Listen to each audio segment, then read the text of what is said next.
अध्याय 0321 डेनिजियांग ताओयुआन्स दीन। डेनिजियांग ताओयुआन के दीन। अनुवादित। ऐश। सिफारिश। Finger fox. जियो जिलियांग और अन्य डीन सभी एक महिला की अचानक उपस्थिति से बहुत मित्रवत महसूस कर रहे थे। प्राउड स्वॉर्ड कम्युनिटी के यूनाइटेड किंगडम के संस्थापक ने कहा, इससे आपका कोई लेना देना नहीं है। छोटी लड़की, जाओ और अपने डेनिजियांग ताओयुआन के दीन को बुलाओ। हमने यहाँ इतना गर्म किया है, उसने स्पष्ट रूप से सुना होगा।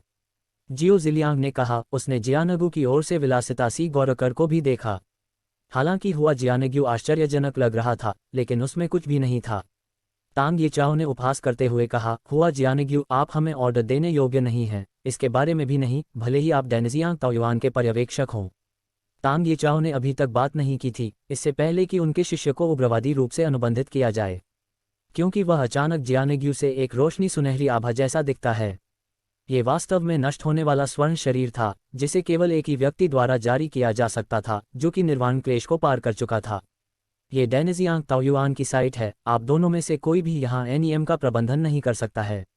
यह मत सोचिए कि अपनी थोड़ी सी ताकत के साथ आप जो शुरुआत कर सकते हैं। मैं आपसे डरता नहीं हूँ। हुआ जियानगू की आवाज़ स्नोली और उग्रवादी थी, जिससे जियो जिलियांग और अन्य लोग कुछ कदम पीछे हट गए। उन सभी को यह उम्मीद नहीं थी कि डेनिजियांग ताओयुआन का एक छोटा पर्यवेक्षक 7वां क्लेश निर्वाण क्षेत्र मार्शल कलाकार होगा जो जियो जिलियांग के बराबर था। हालांकि तांग येचाओ और यू ग्लासिन दीन थे, फिर भी उन्हें अपना 7वां संकट पार करना बाकी था। और इस समय उनका बेहद रंगीन कुरूप हो, उनके चेहरे ऐसे जल रहे थे मानो किसी ने उन्हें 2-4 तमाचे जड़ दिए हों। क्योंकि कुछ ही समय पहले उन्होंने जियानग्यू को कमादा किया था और उन्हें आश्चर्य हुआ कि जियानग्यू आपकी कहीं अधिक मजबूत थी। नाव पूरी तरह से इंजीनियर थी। मंच के नीचे ये लोग जानते थे कि जियानगू के पास कुछ खास बात होगी कि वह डेनिजियांग ताओयुआन का पर्यवेक्षक क्यों बन सकता है। कौन जानता है कि उसके अमूर्त रूप से ही 2 संप्रदायों के दीन भय से पीले पड़ गए थे। हालांकि वे जियानग्यू की वास्तविक शक्तियों के बारे में नहीं जानते थे, लेकिन देखने में ये सुंदर और आकर्षक महिला उन दोनों पुरुषों की तुलना में कहीं अधिक मजबूत थी। दूसरों को अपनी संकीर्ण दृष्टि से आंकना। चेन जियांग ने हल्के से खर्राटे लिए, जिससे यू जियांगलिन, तांग येचाओ और जिया जिलियांग के चेहरे अचानक एक साथ पूरी तरह से लाल हो गए। वे सभी चेन जियांग की ओर घूरकर देखने लगे। हुआ जियानग्यू ने ठंडे स्वर में कहा, चेन जियांग हमारे डेनिजियांग ताओयुआन के मान मुख्य कीमियागर हैं। हालांकि वह हमारे डेनिजियांग ताओयुआन के शिष्य नहीं हैं, क्योंकि वह उच्च रैंक टूर्नामेंट के विजेता हैं, इसलिए वह इस उपाधि का आनंद ले सकते हैं। उल्लेख नहीं है, डेनिजियांग ताओयुआन का दायित्व है कि वह कीमियागर समुदाय की ऐसी प्रतिभा की रक्षा करे। यदि आप उसके खिलाफ कार्रवाई करने का साहस करते हैं, तो आप हमारे डेनिजियांग ताओयुआन के दुश्मन बन जाएंगे। यदि केवल एक पर्यवेक्षक इतना दुर्जय था, तो उसके पीछे का रहस्यमय डीन और भी अधिक शक्तिशाली होना चाहिए। डीन हुआ। हाँ, आपको ऐसा कहकर बुलाना इतना गलत नहीं होना चाहिए था। इसमें कोई शक नहीं, आप डेनिजियांग ताओयुआन के डीन होंगे। मैंने आपको कई बार देखा है, हालांकि मैंने आपका चेहरा नहीं देखा है, लेकिन मैं अब भी तुम्हें तुम्हारी आभा से पहचान सकता हूँ। बू डोंगचेन मंद मंद मुस्कुराया। क्या? हुआ जियानग्यू डेनिजियांग ताओयुआन का रहस्यमय डीन था। चेन जियांग हक्का बक्का रह गया, लेकिन जब उसने इसके बारे में सोचा तो उसे जल्द ही समझ में आ गया कि लियू मेंजे और हुआ जियानग्यू इतने परिचित क्यों होंगे। क्योंकि लियू मेंजे अक्सर डांस को परिष्कृत करने के लिए डेनिजियांग ताओयुआन के डीन की तलाश करते थे। जियो जिलियांग और अन्य लोग भी डेनिजियांग ताओयुआन के डीन के बारे में बेहद उत्सुक थे, लेकिन उनके लिए आश्चर्य की बात यह थी कि यह अप्रत्याशित रूप से हुआ जियानग्यू था। अब उन्हें समझ में आया कि हुआ जियानग्यू डेनिजियांग ताओयुआन में जो चाहे वह क्यों कर सकती है। डेनिजियांग ताओयुआन में उसकी स्थिति डीन के समान ही थी, क्योंकि वह स्वयं डीन थी। हालांकि वह सिर्फ रहस्यमय होने का दिखावा कर रही थी, जिससे दूसरों को लगा कि डेनिजियांग ताओयुआन अथाह है। तुम्हारा मुंह बहुत बड़ा है। हुआ जियानग्यू को बहुत परेशान किया गया। उसे ये भी उम्मीद नहीं थी कि गो डोंगचेन वास्तव में उसे पहचान लेगा, यह उसकी उम्मीद से बिल्कुल बाहर था। जियो जिलियांग और अन्य सभी को एक साथ बहुत शर्मिंदगी महसूस हुई। अभी कुछ समय पहले वे हुआ जियानग्यू को नीची नज़र से देख रहे थे, लेकिन उन्हें उम्मीद नहीं थी कि हुआ जियानग्यू की पहचान इतनी चौंकाने वाली होगी।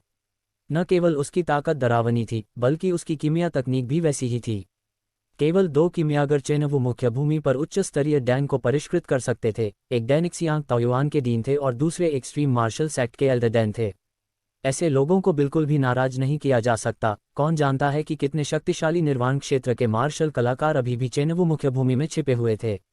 यदि वह इन निर्वाण क्षेत्र के मार्शल कलाकारों को आकर्षित करने के लिए अपनी कीमिया तकनीक का उपयोग करती, तो उसकी ताकत बहुत डरावनी होती।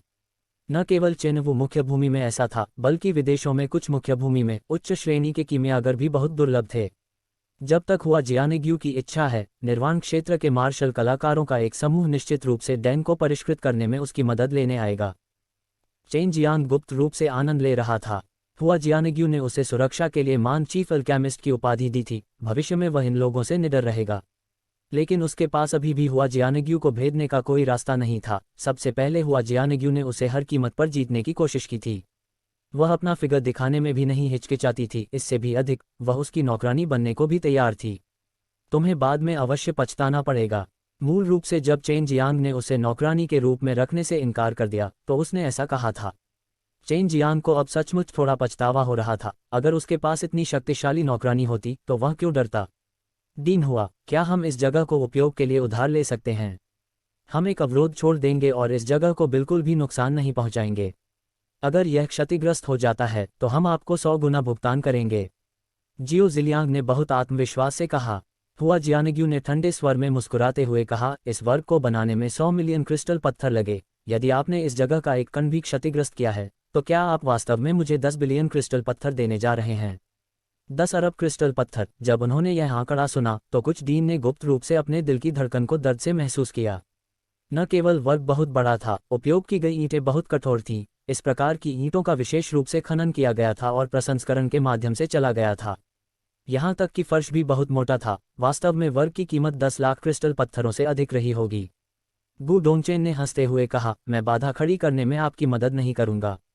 आखिरकार यह आप ही थे जो इस लड़के से झगड़ा करना चाहते थे। क्या ऐसा है कि आप अब भी मेरे ऊपर हाथ डाल सकते हैं, मुझे मजबूर कर सकते हैं? एक्सट्रीम मार्शल सेक्ट के डीन मेरे ही शिष्य को धमकाने के लिए। चेन जियांग ने भी मुस्कुराते हुए कहा, आप मुझसे झगड़ा करना चाहते थे। मैं केवल यहीं लड़ूंगा। अगर आप चाहते हैं कि मैं किसी पहाड़ या जंगल में चला जाऊं तो मैं छोड़ देता हूं।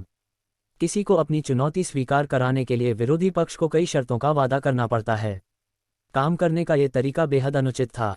आप सिर्फ एक सच्चे मार्शल क्षेत्र के मार्शल कलाकार हैं। क्या आपको लगता है कि हमारे द्वारा बनाई गई बाधा अभी भी आपके साथ सामना करने के लिए पर्याप्त नहीं है? यदि आपके द्वारा एक ईंट भी तोड़ी गई तो मैं डेनिजियांग ताओयुआन को 10 अरब क्रिस्टल पत्थर का भुगतान करूंगा। जियो जिलियांग को ठंड से परेशान किया गया। उसे गु डोंगचेन और हुआ जियानेग्यू द्वारा दबाया गया था, जिससे वह बेहद उदास और व्यथित था। गु डोंगचेन 8वां निर्वाण क्लेश पार करने वाला मार्शल आर्टिस्ट था, जबकि हुआ जियानेग्यू 7वां क्लेश पार कर चुका था। फिर भी वह एक शानदार कीमियागर भी थी। दोनों ही उससे कहीं बेहतर थे। जबकि जियो जिलियांग हुआंग जितियान के युग का एक पात्र था। उस युग के प्रसिद्ध पात्र यदि स्वर्गीय दायरे में नहीं चढ़े तो वे निर्वाण क्लेश के दौरान धुएं के गुबार में गायब हो गए थे। हालांकि वह अभी भी जीवित है, वह बेहद व्यथित और उदास था, खासकर उन कनिष्ठों का सामना करते हुए जो उससे बेहतर थे। इससे उसके लिए अपना सिर ऊंचा रखना और भी मुश्किल हो गया।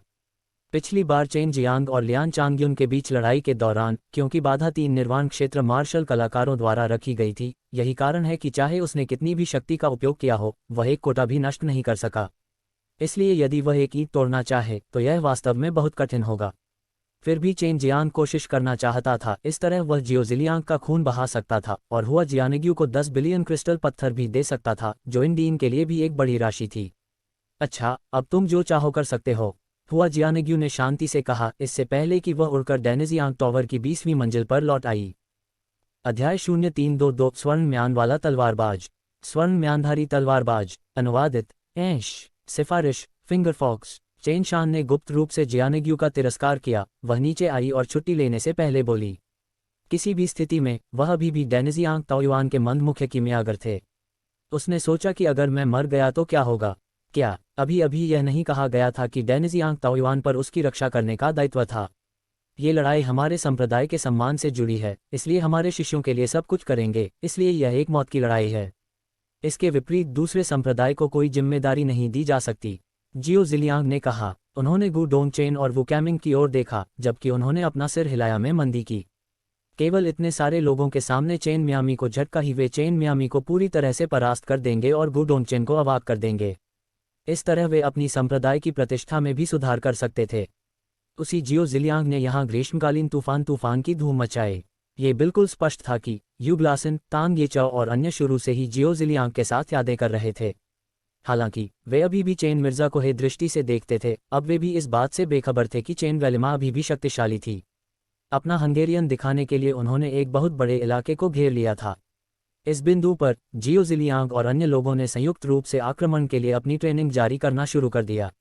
अपनी बड़ी मात्रा में शक्ति का उपयोग करके एक अभेद्य किले की तरह एक विशाल ढाल बनाई गई। ये केवल तीव्र युद्ध के दौरान किसी भी संकेत को रोकेगा नहीं, बल्कि पत्थरों और टाइलों की भी रक्षा करना चाहता है ताकि वे क्षतिग्रस्त न हों। ये निर्माण क्षेत्र के मार्शल कलाकारों द्वारा सुरक्षा के लिए सामान्य बाधा उत्पन्न की गई थी। ज़ियानगो, अब आदिवासी रहस्य उजागर हो गया है, इससे तुम पर कोई प्रभाव नहीं पड़ता। वह कंजूस कमीने गु डोंगचेन का मुंह बहुत बड़ा था। हुआ जियानगु को वापस आकर लियू मेंजे ने तुरंत पूछताछ की। ये भी बुरा नहीं है, जैसा भी बड़ा तूफान आने वाला है उन्हें बताएं कि यह भी बुरा नहीं है। मेंजा, आप इस संकट को कब पार करने जा रहे हैं? बड़े तूफान के आने से पहले ही आप ये कर सको तो बेहतर है, हुआ जियानगु ने कहा। पता नहीं, मैं वह सब कर रहा हूं जो मैं कर सकता हूं, लेकिन इंडस्ट्रीज में तैयार नहीं हूं, लियू मेंजर ने कहा। क्या नीलामी के दौरान आपके द्वारा छीनी गई सभी स्पिरिट बूट या श्रृंखलाएं बाजारों के हाथों में हैं? हुआ जियानग्यू ने भौहें चढ़ाते हुए पूछा। उसे बहुत बुरा लगा। लियू मेंजर ने शांत रूप से चेन लामा को इतनी कीमती चीजें दे दी। बेशक, वह लियू मेंजर और चेन संग्रहालय के बारे में पूछा गया था। ये कुछ भी नहीं है, वैसे ही मैंने अभी तक सब कुछ इकट्ठा नहीं किया है। बैरियर बिछा दिया गया था, केवल चेन जियांग अंदर अकेला खड़ा था, उसका प्रतिद्वंद्वी अभी तक नहीं आया था। जियो जिलियांग और अन्य लोगों की अभिव्यक्ति पर एक नज़र डालने से उसे पता चल गया कि वे बहुत पहले से तैयार थे, अन्यथा उन्होंने ऐसा अनुरोध नहीं किया होता। बैरियर में प्रवेश करने वाला पहला व्यक्ति एक अत्यंत सुंदर दिखने वाला युवक था, जिसकी पीठ पर एक लंबी तलवार थी। उन्होंने काफी आलीशान कपड़े पहने हुए थे। उनका पूरा शरीर एक महान आभा से ढका हुआ था। उसके माथे से लग रहा था कि वह बहुत घमंडी है। उसका म्यान सुनहरा था, जो अत्यंत असाधारण लगता था। चेन जियांग ने युवक को देखकर भौहें सिकोड़ लीं, और चौक पर मौजूद दर्शकों से विस्मय की लहरें फूट पड़ीं। यदि वह इस युवक को नहीं पहचान सका तो ये कुछ भी नहीं था, लेकिन यदि वह सोने की म्यान को पहचानने में विफल रहा तो निश्चित रूप से अज्ञानी होने के कारण दूसरों द्वारा उसका उपहास किया जाएगा। गोल्डन म्यान वाला तलवारबाज पेंग जियानवू? चेन जियांग ने पूछा। बिल्कुल, पेंग जियानवू ने उपेक्षापूर्वक उत्तर दिया। उनका पूरा शरीर अहंकार से भरा हुआ था, जिससे देखने वाले बेहद असहज महसूस कर रहे थे।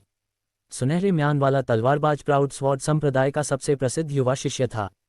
वह सच्चे मार्शल क्षेत्र के छठे स्तर पर था। न केवल वह बहुत मजबूत था, उसके पास बहुत शक्तिशाली दोधारी तलवार भी थी। अफवाहों के अनुसार यह एक शानदार श्रेणी का हथियार था। इसके अलावा किसी ने भी अभी तक तलवार को म्यान से बाहर नहीं देखा था।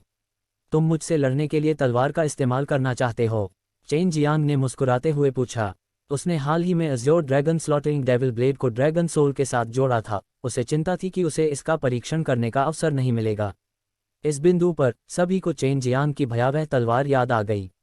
हर किसी की राय में यह एक शक्तिशाली शानदार ग्रेड हथियार भी था, और कई प्रसिद्ध मार्शल कलाकारों की इसके ब्लेड के नीचे मृत्यु हो गई थी। तलवार के बिना गर्वित तलवार संप्रदाय बिना हाथ के मार्शल कलाकार के समान था। उनकी ताकत बहुत कम हो जाएगी, लेकिन अगर उन्हें तलवार का इस्तेमाल करने की अनुमति दी गई तो चेन जियांग भी अपने ब्लेड का इस्तेमाल कर सकते थे।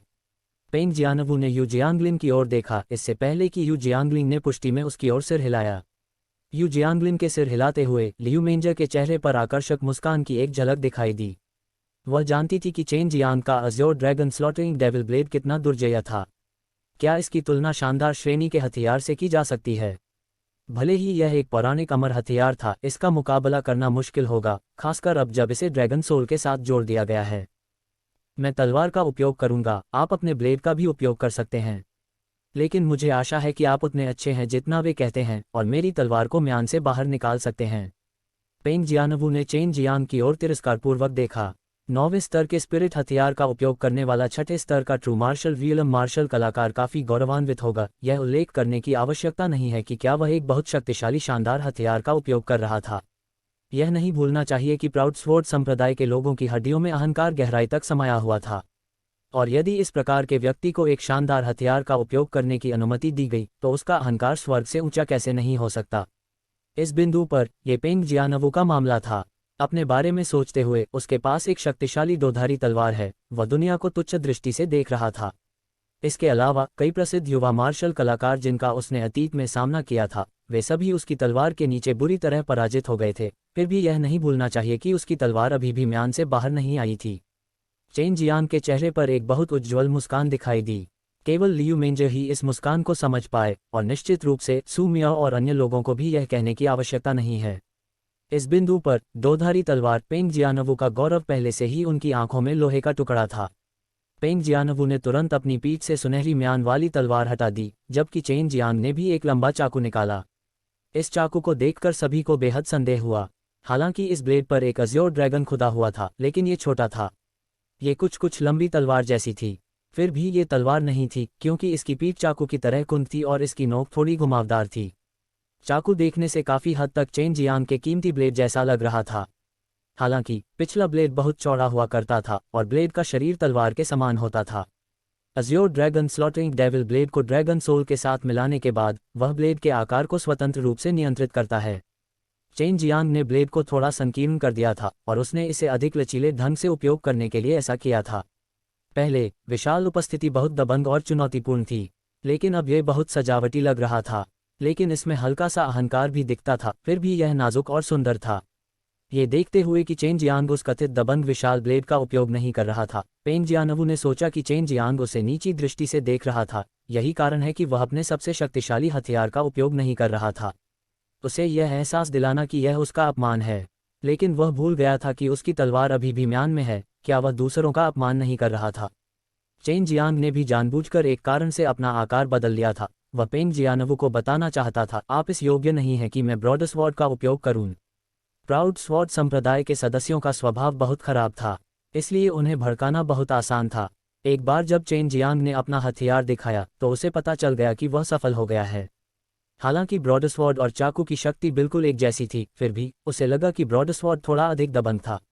हालांकि वर्तमान में वह गर्वित तलवार संप्रदाय के इस छोटे से अभिमानी शिष्य से निपटने के लिए इसका उपयोग करने में बहुत आलसी था, जो दूसरों को अपनी तलवार पर नजर डालने के लिए भी तैयार नहीं है। चेन जियांग, मुझे आशा है कि तुम मेरी तलवार के नीचे नहीं मरोगे, ताकि मेरी तलवार पर किसी अन्य मृत व्यक्ति की नाराजगी का दाग न लगे। पेंग जियानवू ने चेन जियांग पर तलवार तानते हुए बेरुखी से कहा। चेन जियांग ने तलवार को अभी भी म्यान के भीतर अपनी ओर इशारा करते हुए देखा। उसने चुपचाप अपने दिल में उपहास किया, रुको, मैं तुम्हें अपनी तलवार से हमेशा के लिए कछुए के खोल जैसे म्यान में बंद करके मरने दूंगा। सुनहरी म्यान वाला तलवारबाज कुछ साल पहले बहुत प्रसिद्ध था, क्योंकि यू जियांगलिन हमेशा उसे प्रतिस्पर्धा के लिए हर जगह ले जाता था। कई प्रसिद्ध युवा ट्रू मार्शल रियलम मार्शल कलाकारों को हार का सामना करना पड़ा था। यही कारण है कि चेनवू मुख्य भूमि में कई लोगों ने उनके कार्यों के बारे में सुना था, और कोई अक्सर उन्हें ये बात करते हुए सुन सकता था कि अगर वह और चेन जियांग लड़ें तो कौन जीतेगा। अब आखिरकार वे मिल गए। अध्याय 0323 दया दिखाना। दया दिखा। अनुवादित ऐश। सिफारिश फिंगर फॉक्स। पेंग जियानवू का अचानक सामना हुआ। उसने स्वयं अपने हाथ में युवा अस्त्र प्राप्त किया था। इसके अलावा उन्होंने ताकतवर तलवारबाजों का एक सेट भी पढ़ा था। ये केवल शक्तिशाली तलवारबाजों के सेट के कारण था कि उन्हें पहले कभी हार का सामना नहीं करना पड़ा था। अफवाह है कि जब अदृश्य तलवार तकनीक का उपयोग किया जाएगा तो तलवारों की दृष्टि गायब हो जाएगी। न तो इसे देखा जा सकता है, न ही इसे महसूस किया जा सकता है। क्या यह मार्शल तकनीक के समान नहीं है? चेन जियांग को गुप्त रूप से छोड़ दिया गया था। यदि यह एक रॉकेट मार्शल तकनीक है तो उसे ध्यान रखें। आखिरकार प्रतिद्वंद्वी के पास एक शक्तिशाली हथियार था। शुरू करना। जियो जिलियांग चिल्लाया। शुरुआत से ही पेंग जियानवू ने पहली चाल चली। बहुत तेज गति से वह मैसाचुसेट्स चेन से आगे निकल गया। हालांकि तलवारें अभी भी म्यामा में थीं, चेन प्लाजा में अभी भी तलवारें से रियाया वाली दमनकारी वध क्यूई को महसूस किया जा सकता था। चेन लामा ने रिलीफ की सांस ली, क्योंकि उन्हें पता चला कि यह सोल मार्शल तकनीक नहीं थी। बस पेंग जियानवू की तलवारों की युद्ध की गति काफ़ी तेज थी, इतनी तेज कि उसकी परछाई भी नजर नहीं आ रही थी। हालांकि चेन ड्रामा की दिव्य भावना बेहद मजबूत हो सकती थी, वह अभी भी अपनी तलवारों के युद्ध को महसूस कर सकती थी। हालांकि चेन गामा अभी भी प्रतिक्रिया नहीं दे सका, क्योंकि तलवारों का युद्ध उसकी बाईं ओर से बहुत ही कठिन कोने पर आ रहा था। इसे ब्लेड से प्रतिबंधित करने से पहले बहुत देर हो चुकी थी। जब पेंग जियानवू की तलवारें चेन प्लाजा पर लगी तो बस एक लाइट की आवाज़ दी गई। उसे ऐसा महसूस हुआ मानो वह किसी सख्त चीज़ पर चढ़ रहा हो। जाहिर तौर पर तलवारों का युद्ध बहुत प्रतिष्ठित था। खैर ही वह अपने लग्जरी पर लगे ब्लैक कैसल एडमिंटल कवच से टकराया, फिर भी ज़मीन में प्रभामंडल सा हुआ। चेन कंपनी का बयान हाथ से तैयार किया गया। हालांकि ये केवल एक पल के लिए था। पेंग इमामवू को पूरा विश्वास था कि केवल शरीर का उपयोग करके उनकी तलवारों के युद्ध का विरोध नहीं किया जा सकता है। फिर भी चेन चित्रा पर लिटिल सा का भी असर नहीं हुआ। उसी क्षण पेंग जियानवू अचंभित हो गया। चेन चित्रा के तीसरे हाथ ने अपनी पीठ के पीछे से अपनी तलवारों को पकड़ लिया। स्कबर्ड जीपी जाने के बाद चेन गामा ने तुरंत अपनी सच्ची क्यूइकोलाई और प्रोफाउंड ओरा फ्रेंड्स स्टॉल शुरू कर दी। वह म्यान सहित तलवारों को तोड़ना चाहता था, लेकिन जल्द ही उसे पता चला कि म्यान बदसूरत रूप से कठोर था। पेंग जियानवू को उम्मीद नहीं थी कि चेन वेलकम वास्तव में उसकी तलवारें होल्ड की ली और इतनी जगहों से भी होगी। अगर उसने जितनी भी कोशिशें की, वह उसे वापस नहीं ले सका। इस समय वह ऑर्केस्ट्रा से चेन मियामी पर एक अच्छी किक मारी। हालांकि जैसे ही शकील मारी थी, उसे इसका पछतावा हुआ, क्योंकि चेन गामा ने सबसे पहले ही प्रेडिक्शन कर दी थी और सोलो बाइक हिट से इसकी प्रतिकृति बनाई गई थी। पेंग जियानवू ने झट से पैर पीछे खींच लिया, लेकिन उसकी टांग पर अभी भी खून का गहरा धब्बा दिखाई दे रहा था। इस समय चेन जियांग को पेंग जियानवू की तलवार से प्रसारित होने वाली एक शक्तिशाली सदमे की लहर का एहसास हुआ। दर्द से उसके हाथ सुन्न हो गए, उसके पास तलवार छोड़ने के अलावा कोई चारा नहीं बचा। हर किसी को बहुत निराशा हुई। पेंग जियानवू को शुरुआत में ही चोट लग गई थी और खून बहने लगा था। चूंकि पेंग जियानवू की तेज तलवार बहुत प्रसिद्ध थी, इसलिए ये दूसरों के लिए आश्चर्य की बात थी। एक क्षण पहले उसकी तलवार का वार वास्तव में काफी तेज था। दर्शकों में से कई लोग तलवार का पता नहीं लगा पा रहे थे। कहने की जरूरत नहीं है, यहाँ तक कि चेन जियांग भी इसे रोकने में सक्षम नहीं था और उसे घातक प्रहार को रोकने के लिए अपने हाथ का इस्तेमाल करना पड़ा।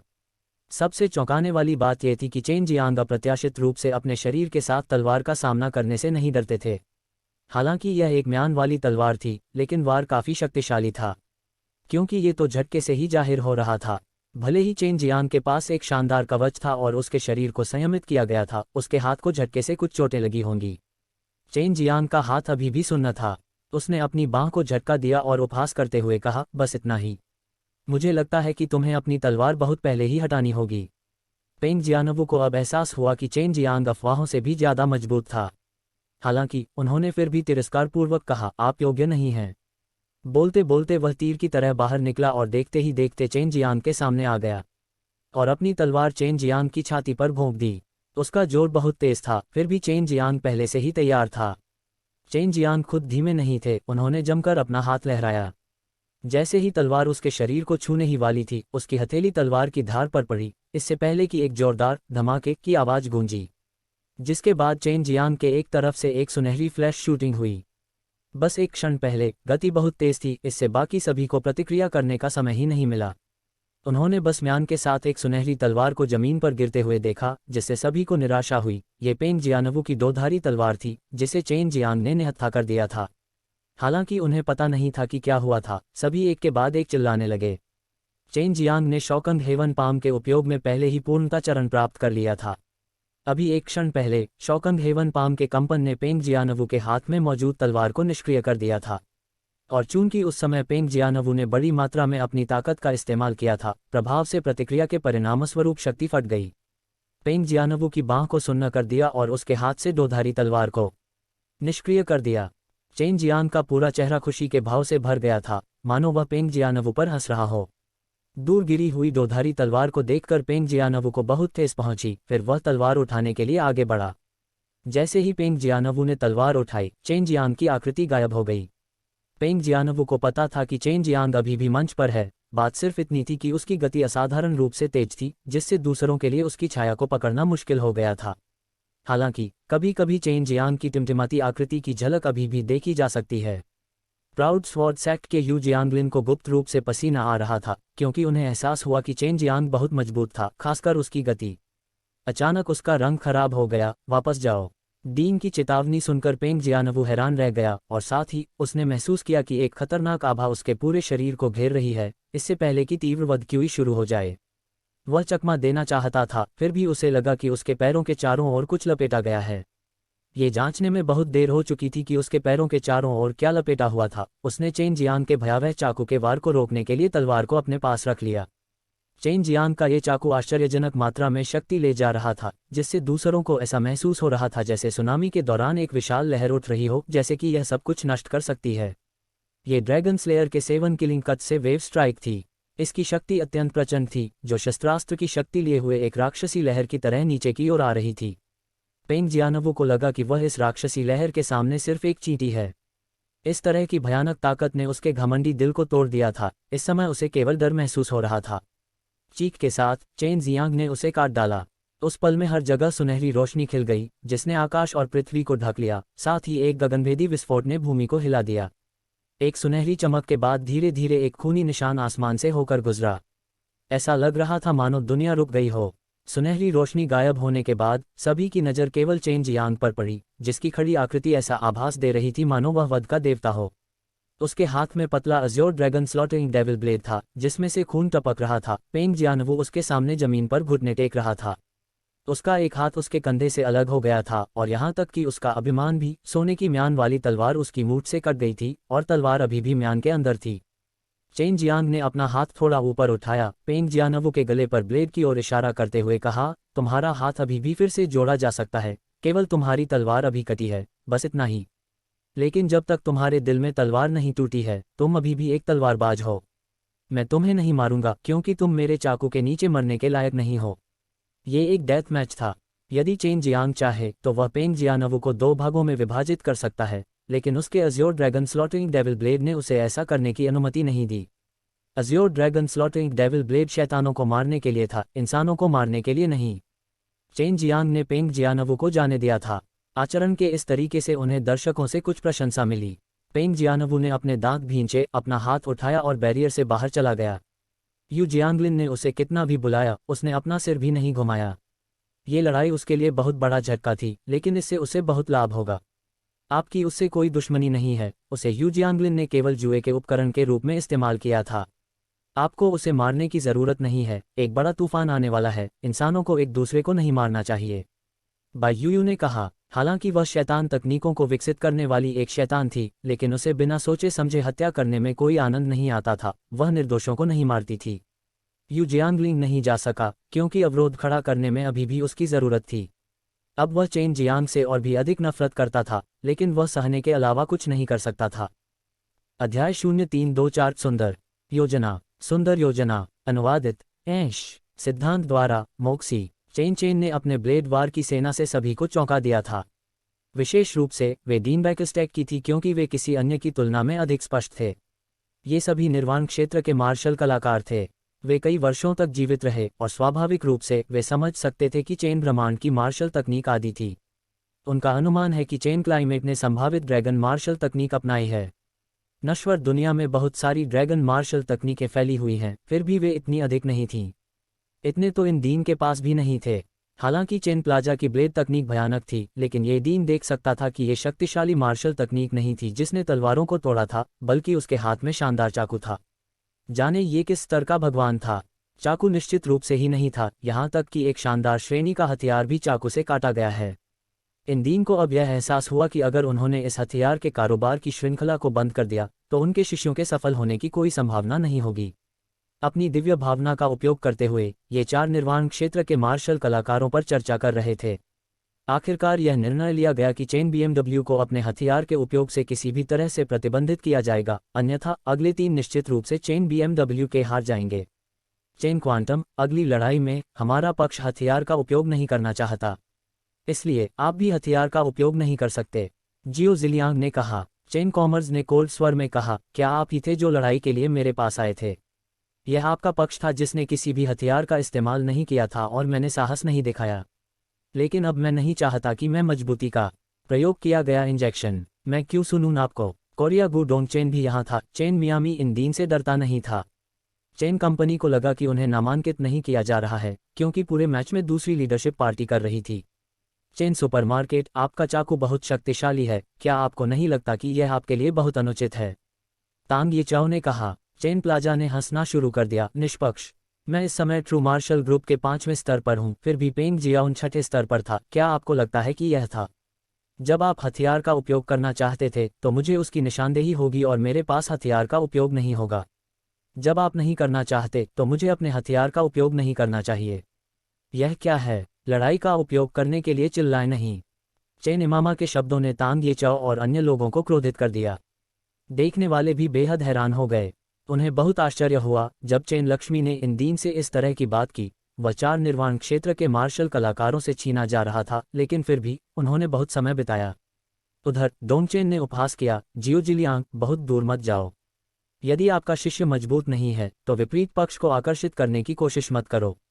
इस बकवाद के साथ आप अभी भी सलाह के बारे में बात करना चाहते हैं। मुझे हंसाओ मत। सभी को ये भी लगा कि चेन बाजार सही थे। चेन कॉमर्स को इसके विपरीत पक्ष द्वारा चुनौती दी गई थी, फिर भी इसके विपरीत मांगें लागू कर दी गई थीं। केवल एक मूर्ख ही सहमत होगा। अगर तुम लड़ नहीं सकते तो जल्दी से बाहर निकल जाओ। गु डोंगेन ठंड से चिल्लाया। वह इन निर्वाण क्षेत्र मार्शल आर्टिस्ट से बेखौफ था। वह कैसल क्लेश निर्वाण क्षेत्र के मार्शल कलाकार थे। वह चेनवू मुख्य भूमि पर सबसे मजबूत मार्शल कलाकार थे, क्योंकि 9वें क्लेश को पार करने वाले अधिकांश मार्शल कलाकारों को पहले ही स्वर्गीय क्षेत्र में ले जाया जा चुका था। जियो जिलियांग ने गुप्त रूप से प्राउड स्वॉर्ड संप्रदाय को दोषी ठहराया था। अन्यथा शुरुआत में वे आजीविका के उपयोग पर प्रतिबंध लगा सकते थे, और अब उन्हें अन्य सभी अध्ययनों से नहीं जोड़ा जा सकता है। हमने शुरू से ही बिना किसी हथियार के उपयोग की अनुमति नहीं दी है, तो अब इसे एक नए नियम के रूप में स्थापित किया गया है। किसी भी हथियार के उपयोग की अनुमति नहीं है। जब तक आप जीते हैं, हम क्या आपका मुआवजा 100 मिलियन से 200 मिलियन हो जाएंगे? आप क्या जीतते हैं? जियो जिलियांग ने रखा प्रस्ताव। पूरी ताकत के सामने वह केवल हार मान सका। हालांकि गु डोंगचेन की नज़र जूनियर में थी, फिर भी वह कहीं अधिक मजबूत थी। यदि ऐसा हो रहा है तो बहुत संभव है कि उनकी और भी अधिक बदनामी हो। मूल रूप से जियो जिलियांग ने सोचा था कि लोकतंत्र संकट को पार करने और मुक्त अमर सागर की स्थापना के बाद वह चरम मार्शल समुदाय से अधिक शक्तिशाली होगा। वह अपना सिर ऊंचा रख सकती थी। लेकिन उन्हें आश्चर्य हुआ, गु चेनडोंग ने रोमानियाई संकट को पार कर लिया था। हालांकि वह पीछे से केवल एक ही क्लेश था, लेकिन आंटाक स्वर्ग और पृथ्वी के समान था। ठीक है, मैं वादा करता हूँ, चेन ने सहमति व्यक्त की। ड्रैगन डिस्क सोल के बाद चेन मियामी लगभग शून्य हो गया था। अभी एक क्षण पहले ही वह पहले ही 100 मिलियन क्रिस्टल पत्थर जीत गए थे। यदि उसने अपने 3 रॉकेटों के विरुद्ध जीत हासिल की तो वह 600 मिलियन क्रिस्टल पत्थर प्राप्त करने में सक्षम था, जो एक बड़ी राशि थी। अतीत में 3 बार परिश्रम करने के बाद भी वह केवल 103 मिलियन अर्थशास्त्री सका। इसके अलावा अधिक आय के लिए उसे अभी भी फायर मार्शल सोल बेच दिया गया। अगली प्रतिद्वंद्वी एक भव्य शिखर वाली आकर्षक लड़की। अपने आकर्षक और आकर्षक चेहरे के साथ अपनी चुलबुली लाल पोशाक के साथ चेन पुतले को बेहद सुंदर और आकर्षक लग रही थी। सु मियाओ और हुआ जियान्यू के विपरीत, जिसमें एक प्रकार का मंत्रमुग्ध कर देने वाला आकर्षण था। वर्तमान में उसे एक स्टनर माना जा सकता है। सूची पर कई पुरुष स्तब्ध उसे घूर रहे थे, वे उनकी तस्वीरों का इंतजार नहीं कर सकते थे। लड़की चेन शान को देखकर मुस्कुराहट। सभी ने गुप्त रूप से सोचा कि चेन स्वामी निश्चित रूप से इस दौर में हारेंगे। उन्हें लगा कि वे स्वयं ऐसी सुंदरी पर दया करेंगे। वह बेस्ट मार्शल संप्रदाय की यान यानारान सुंदर है, बेस्ट मार्शल संप्रदाय की सबसे बड़ी शिष्या है। एक आदमी चिल्लाया, ये देखते हुए कि हर आदमी की नज़र में उग्रता का कोई संकेत नहीं दिख रहा था। यान यानारान, यह मंत्रमुग्ध करने वाली लड़की, बेहद उत्सुक लग रही थी। उसका मनमोहक खिलखिलाहट अत्यंत मनमोहक था। बैटरी भाई चेन का अंत हो गया। ये लड़की हर आदमी की कमज़ोर है। यू जियाओदाओ की नज़र भी उसी पर टिकी थी, यहाँ तक कि वह भी खुद को नहीं रोक सका। जू रोंग ने अपनी मूंछें भींची और कहा, छोटा भाई चेन की मंगेतर जू जियानजियान, ये लड़की बहुत बेहतर है। एक्सट्रीम मार्शल संप्रदाय की सबसे खूबसूरत लड़की मत भूलिए। क्या वह उसकी जैसी नहीं थी? फिर भी वह लड़की एक लड़ाई के दौरान छोटे भाई की चेन टूट गई, एक और छोटे भाई की भी दया नहीं दिखी। वो कियान ने जू रोंग को चिप से पहले धीरे से कहा, धिक्कार है ग्रुप, मैं बस उससे हार गया था, कुछ भी अश्लील मत बोलो। यान यानरान ने अचानक अपनी लंबी स्कर्ट फाड़ दी, जिससे उसका बेहद हॉट और आकर्षक फिगर सामने आ गया। उसकी छाती और उसके निचले हिस्से पर केवल एक काला कपड़ा लपेटा हुआ था। उसका परफेक्ट फिगर बिना किसी आरक्षण के शो के लिए बाहर था। उसकी 2 बर्फ जैसी सफ़ेद चिकनी और पतली टांगें, उसकी सुंदर और पतली कमर, उसकी 2 ऊंची जेड चोटियां जो काले कपड़े से कसकर लिपटी हुई थीं, उसके साथ ही काले कपड़े से बाहर झांकती हुई 2 दबती हुई चोटियां, इन सभी ने मिलकर इसे और भी सुंदर बना दिया। हर कोई देखना बंद करने में असमर्थ है, भले ही वे देखना न चाहें। हे यंग मास्टर चेन, कृपया छोटी सी चूप पर दया दिखाएं। यान यानरान मनमोहक ढंग से मुस्कुराए और बोली, मैंने तुम्हारी आंखें नम कर दी थी, तुम संभवतः मुझे नष्ट नहीं कर सकते। उस मंत्रमुग्ध कर देने वाली आवाज़ ने कई पुरुषों को लंगड़ा और स्तब्ध बना दिया। उसी समय लगभग हर पुरुष के शरीर का एक हिस्सा सख्त हो गया था। हम्फ, लियू मेंजर और हुआ जियानेग्यू ने एक साथ धीरे से खर्राटे लिए। उन्हें उम्मीद नहीं थी कि बीस्ट मार्शल संप्रदाय वास्तव में ऐसी आकर्षक महिला भेजेगा। उस लड़के का अपने दिमाग पर अच्छा नियंत्रण है, चिंता मत करो, हुआ जियानेग्यू ने कहा। वह यान यानरान से कहीं बेहतर थी, फिर भी चेन जियांग में उसे मना करने का साहस था। मुझे पता है, लेकिन ये छोटा बदमाश अभी भी एक आदमी है, लियू मेंजर ने हल्के से उपहास करते हुए कहा। बीस्ट मार्शल सेक्ट के बुजुर्ग चेहरे पर एक आत्मसंतुष्ट मुस्कान दिखाई दी। चेन जियांग एक आदमी था और उस समय सिर्फ 20 साल का था। ये ठीक वही उम्र थी जब एक युवा सबसे अधिक हष्ट-पुष्ट होता था। उसकी उम्र की एक खूबसूरत महिला ने उसे घातक प्रलोभन दिया। ये लड़की बहुत बेशर्म है। अगर सभी लड़कियां उसकी तरह ही बेशर्म हैं झू रोंग ने अपने चेहरे पर कामुक मुस्कान बिखेरते हुए कहा। जैसे ही उसने बात खत्म की, उसे अपनी बांह से दर्द महसूस हुआ। वू कियान ने उसकी बांह पर जोर से चुटकी काटी थी। हालांकि झू रोंग के शब्द भी चौक पर कई पुरुषों के मन में थे। अचानक यान यानरान की मुस्कान कठोर हो गई, क्योंकि चेन जियांग की आंखों में केवल प्रशंसा की झलक मौजूद थी। उसकी निगाहें किसी पाश्विक इच्छा से रहित थीं, ऐसा लग रहा था मानो वह सिर्फ किसी खजाने की सराहना कर रहा हो, इससे ज्यादा कुछ नहीं। इसके विपरीत यान यानरान के लिए यह एक आश्चर्य के रूप में आया। चौक पर मौजूद कई लोग उसे धक्का देकर जमीन पर गिराने का इंतजार नहीं कर सकते थे, फिर भी चेन जियांग को इस तरह का अंदाजा भी नहीं था। अगर मैं तुम्हें हरा सका तो मुझे 200 मिलियन क्रिस्टल पत्थर मिल सकते हैं, क्षमा करें। चेन जियांग के चेहरे पर मुस्कुराहट दिखाई दी। फुटनोट कैरेट जू रोंग पी पी जुई शू डाओ शेलाओ दी दे वेहू की कुकियां कियां के शीबी जे नू रे हाओ दे दुओ डींग हे कुन कियान जे गे तई वो में दी। एक बार फिर से मुझे एक अच्छा विचार प्राप्त होगा, मैं इसे प्राप्त कर सकता हूँ। उद्धरण चिन्ह। उदाहरण के लिए, इसका मतलब है कौमार्य खोने के बाद एक लड़की की सुंदरता का फीका पड़ना, जैसे वह अब पवित्र नहीं रही। मुझे ऐसे जटिल चीनी विशेषण के लिए कलंकित के अलावा कोई उपयुक्त शब्द नहीं मिला। इसीलिए अगले वाक्य में वो कियान कहते हैं कि झू रोंग अश्लील बातें कर रहा है। अध्याय 0325 निर्दयी बेरहम। अनुवादित ऐश द्वारा संपादित मोक्सी अपने नए कीबोर्ड और रेड लिटिल बेड के साथ। चेन जियांग की आंखों में चमकती निर्दयता की झलक देखकर यान यानरान को ऐसा लगा जैसे उसने कोई मक्खी खा ली हो। उसके प्रलोभन का चेन जियांग पर जरा भी असर नहीं हुआ। इस बिंदु पर वह एक विदूषक की तरह महसूस कर रही थी, क्योंकि एक अकथनीय शर्म उस पर हावी हो गई थी। हुआ जियानग्यू को भी ऐसा ही महसूस हुआ था जब वह अतीत में चेन जियांग को लुभाने में असफल रही थी। यान यानरान की प्रतिक्रिया बिल्कुल हुआ जियानग्यू की तरह थी। दोनों ने तुरंत कपड़े पहने और जल्दी से अपनी सुंदर और कोमल आकृतियों को ढक लिया। याना यानारान के चेहरे पर आकर्षक मुस्कान झपकाते ही गायब हो गए, जहां अब एक खतरनाक अभिव्यक्ति ने ले ली है। मूल रूप से उनका मानना था कि अपने घोड़े के साथ वह चेन लामा को खींचने में सक्षम होगी, जिससे चेन लामा को युद्ध के दौरान अपने गार्ड को निराश करना पड़ा।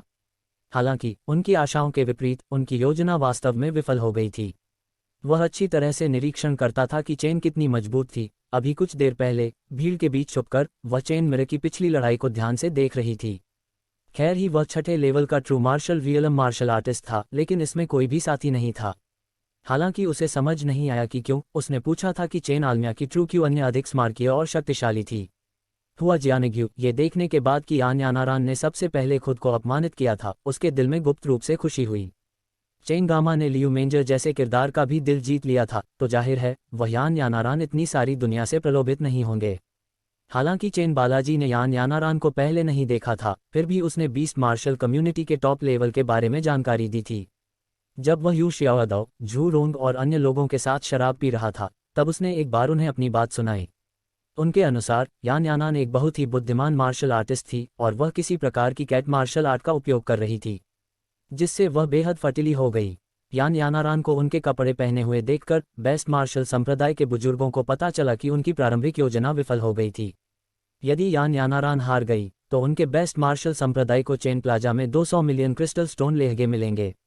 ये संशोधन उसे मन ही मन दुख हुआ। उन्हें जियो जिलियांग के साथ सहयोग करने पर पछतावा हुआ। गर्वित तलवार संप्रदाय और सच्चे मार्शल संप्रदाय के दीन भी ऐसे ही महसूस कर रहे थे। उन्होंने सोचा कि टूर्नामेंट खत्म होने के बाद चेन क्लाइमेट बहुत थक जाएगा और चेन क्लाइमेट को लेकर चिंता करने का ये सही समय होगा। लेकिन उसने सोचा कि चेन के ठीक होने की गति उनकी कल्पना से कई गुना बेहतर होगी और उनकी कोशिश उनकी कल्पना से भी अधिक थी। ये दीन भी बेहद अनुभवी थे। ये वे चेन कंपनी पहली बार देख रहे थे। प्रतिभाशाली वह व्यक्ति जो 5वें स्तर के ट्रू मार्शल एरिया की ताकतों के साथ था, अभी भी ट्रू मार्शल एरिया के 6ठे या 7वें स्तर के किसी व्यक्ति को दबाया जा सकता था। स्वाभाविक रूप से उन्हें एहसास हुआ कि चेने में एक शक्तिशाली मार्शल अभ्यास विकसित किया जा रहा था। शुरू करना, जियो जिलियांग चिल्लाया। उसकी आवाज़ बिल्कुल उदास थी। यदि उनके 4 संप्रदाय बारी बारी से चेन प्लाजा से वापस चले गए तो भी उनकी प्रतिष्ठा समाप्त हो जाएगी। भविष्य में उनकी नज़दीकी श्रृंखला से प्रतिस्पर्धा करने के लिए कोई चेहरा नहीं होगा। एक बार जियो जिलियांग ने शुरू करने का संकेत दिया, यान यानरान अचानक पीछे की ओर कूद गई। चेन जियांग ने अभी अभी एक बार वार किया था, फिर भी उसने यान यानरान की सतर्कता इतनी अधिक होने की उम्मीद नहीं की थी, इस हद तक कि उसके वार से केवल हवा में ही वार हुआ था। यान यानरान पर प्रहार विफल होने के बाद चेन जियांग ने जैसे ही उसका पीछा करने और अपना हमला जारी रखने के बारे में सोचा, यान यानरान की आकृति अचानक गायब हो गई। पीछे चेन जियांग ने भौहें चढ़ा दीं। वह अचानक पलटा और बिजली जैसे मुक्कों से लगातार वार करता रहा। पलक झपकते ही वह पहले ही दर्जनों बार मुक्का मार चुका था, फिर भी उसने सिर्फ हवा के अलावा कुछ नहीं मारा। वह यान यानरान की गति से गुप्त रूप से आश्चर्यचकित था। बस एक क्षण पहले चेन जियांग को लगा कि वह यान यानरान से टकराने वाला है। तभी उन्हें पीछे से बिजली का हल्का उतार चढ़ाव महसूस हुआ। यदि वह शिंटो की साधना नहीं कर रहा होता तो उसके पास ऐसी असाधारण दिव्य भावना नहीं होती। चेन जियांग को अब पलटवार करने का समय समझ में आ गया और उसे आधे सेकंड के अंतराल के बाद ही पलटवार करना पड़ा। यदि ये थोड़ा भी तेज होता तो यान यानरान प्रतिक्रिया करती और चकमा दे देती, लेकिन यदि ये थोड़ा धीमा होता तो वह निश्चित रूप से यान यानरान से टकरा जाता। इस समय चेन जियांग ने अनजाने में रिफाइनिंग सिमुलेशन तकनीक का इस्तेमाल किया जो सामान्य रूप से कीमिया के लिए थी। उन्होंने यान यानरान के हमले के समय और उसके जवाबी हमले के समय की गणना की। अब चेन जियांग ने समय को समझने के बाद उसके चेहरे पर एक भयानक अभिव्यक्ति उभरी। जैसे ही उसने एक हथेली को थपथपाया, उसने महसूस किया कि उसकी हथेली एक बहुत नर्म द्रव्यमान पर पड़ रही है, और स्वाभाविक रूप से उसे एहसास हुआ कि यह क्या था। खून उगलने से पहले यान यानरान ने हल्की सी चीख निकाली। वह अत्यंत क्रोधित होने के साथ साथ लज्जित भी थी। उसने उम्मीद नहीं की थी कि चेन जियांग इतनी बेरहमी से शुरुआत करेगा। उसे बहुत आश्चर्य हुआ। उसने भयानक शॉकिंग हेवन पाम का भी इस्तेमाल किया और उसके गर्वित सीने पर प्रहार भी किया। चेन जियांग ने गुप्त रूप से उसके हाथ से एक क्षण पहले संचरित अद्भुत भावना की सराहना की। हालांकि उसके आसपास बहुत सारी मनमोहक सुंदरियां थीं, फिर भी उसने अभी तक उन अच्छी चीज़ों को छुआ नहीं था। इस संबंध में उसे एक अनुभवहीन बच्चा माना जा सकता है। जिस बात ने यान यानरान को क्रोधित किया वह ये थी कि चेन जियांग को नहीं पता था कि लड़कियों पर थोड़ी सी भी दया कैसे दिखानी चाहिए। चेन जियांग के हमले से उड़ने के बाद चेन जियांग पहले से ही आश्चर्यजनक गति से उसका पीछा कर रहा था। इसके अलावा चेन जियांग के चेहरे पर लटके गंभीर भाव से उसे एहसास हुआ कि वह निश्चित रूप से बेरहमी से हमला करेगा। जैसे ही उसने बचने की सोची, उसने देखा कि एक हथेली उसके सिर को ढक रही थी। बस ऊपर से आने वाले दबाव के कारण उसे घुटन महसूस हो रही थी, क्योंकि उसके मन पर डर हावी हो गया था। यान यानरान ने हौंफते हुए कहा। चेन जियांग की समुद्री लहर जैसी शॉकिंग हेवन पाम में यान यानरान का कोमल शरीर बेहद कमजोर लग रहा था। वह एक नाव की तरह थी जो तूफान में उफनते समुद्र में ऊपर नीचे घूम रही थी और बर्बाद हो रही थी। क्या वह आदमी नहीं है? इतना निर्दयी! हुआ जियानग्यू ने हल्के से अपने होंठ काटे। अंततः वह भी एक महिला थी और उसे यान यानरान के प्रति सहानुभूति महसूस हुई। अरे, अगर यह छोटा बदमाश किसी महिला को परेशान नहीं कर रहा है तो उसकी किस्मत खत्म हो गई है। लियू मेंजर ने हल्की आह भरी। मंच के नीचे कुछ लोग और अधिक नहीं देख सकते थे। भले ही वे पहले चेन जियांग की पूजा करने आए थे, लेकिन अब जब चेन जियांग ने उनके दिलों की देवी को नष्ट करने के लिए ऐसे क्रूर तरीकों का इस्तेमाल किया है तो उन्होंने लगातार चेन जियांग को कोसते रहे। ये शक्ति अकल्पनीय है। जियो जिलियांग की आंखों में एक तेज आभा चमक उठी।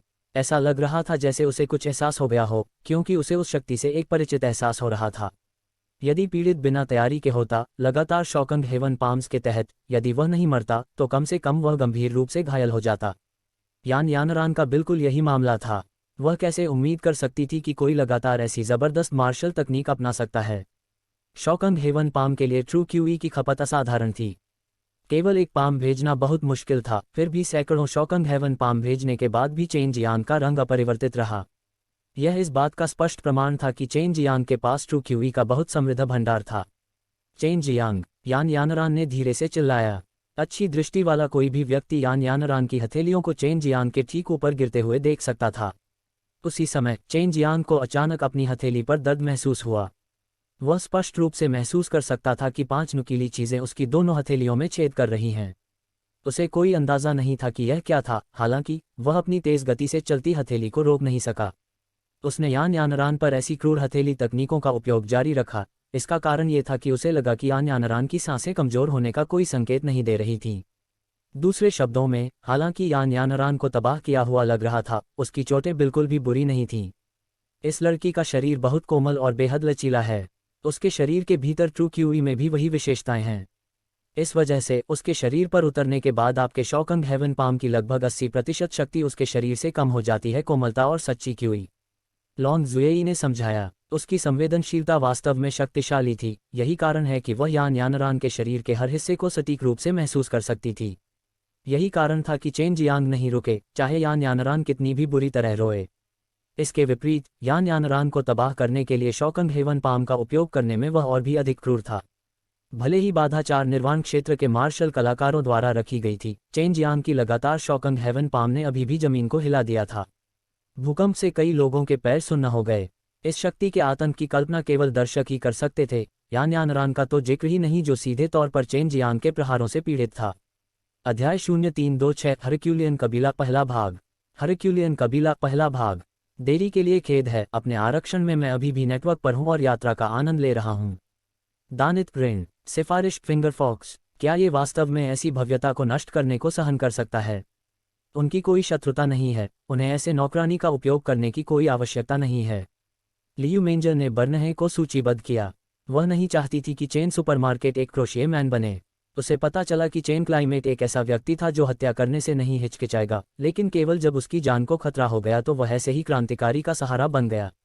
शुरुआत से लेकर अंत तक यान यानारान ने किसी भी तरह का सहारा नहीं लिया। बिल्कुल नहीं। क्या आपको यह अजीब नहीं लगता कि भले ही यानारान छठे स्तर की सच्ची मार्शल विलियम मार्शल कलाकार है, फिर भी चेन माया के शॉकंग हेवन पाम के तहत इतनी लंबी अवधि तक वह अभी भी इतनी तेज चीख निकाल सकती है? हुआ जियानगू ने कहा। लियू मेंजर को भी कुछ पता चला।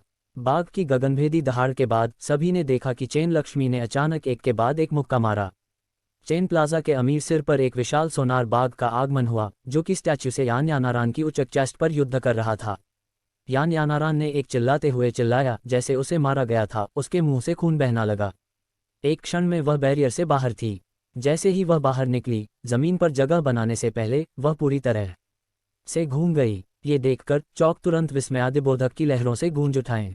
हर किसी को आश्चर्य हुआ। चेन मियामी के शॉकंग हेवन पाम से पीड़ित होने के बाद भी यान यानारान ने अभी भी ज्वालामुखी से अपनी पकड़ बनाई थी। केवल उसका रंग हल्का पीला था। उनके मुंह से खून बह रहा था। उनकी सांसें कुछ तेजी से चल रही थीं। ऐसा लग रहा था कि उन्हें कोई गंभीर चोट नहीं आई है। चेन शान ने अपने हाथों की ओर देखा। उसकी शल्य चिकित्सा पर 5 घावों के निशान थे, जैसे उस पर उद्यम से वार किया गया था, जिससे सीधे उसकी शल्य चिकित्सा पर 5 घावों के निशान हो गए थे। अपनी सामने की ओर खींची गई तस्वीर को देखते हुए चेन आभा ने अपने दांतों को भींच के लिए रख दिया। ये मैडा गोल्डन शीथड स्वॉर्ड्समैन से कहीं अधिक डेलिरेटर था। इस विशाल संसार में अनेक अद्भुत वस्तुएं शामिल थीं। उदाहरण फलदायक का साक्षात्कार ही नहीं, लेखों को भी होता था। उन्हें यकीन था कि उनके सामने यह मंत्रमुग्ध करने वाली महिला निश्चित रूप से उन लोगों में से एक थी। उनका लचीला शरीर 5वें स्तर के अमर और शैतान शरीर से बहुत बेहतर था। मैं ढांचा हूं, हमला मत करो। यान यानारान ने धीरे से चिल्लाने से पहले अपने बच्चे को ठीक किया।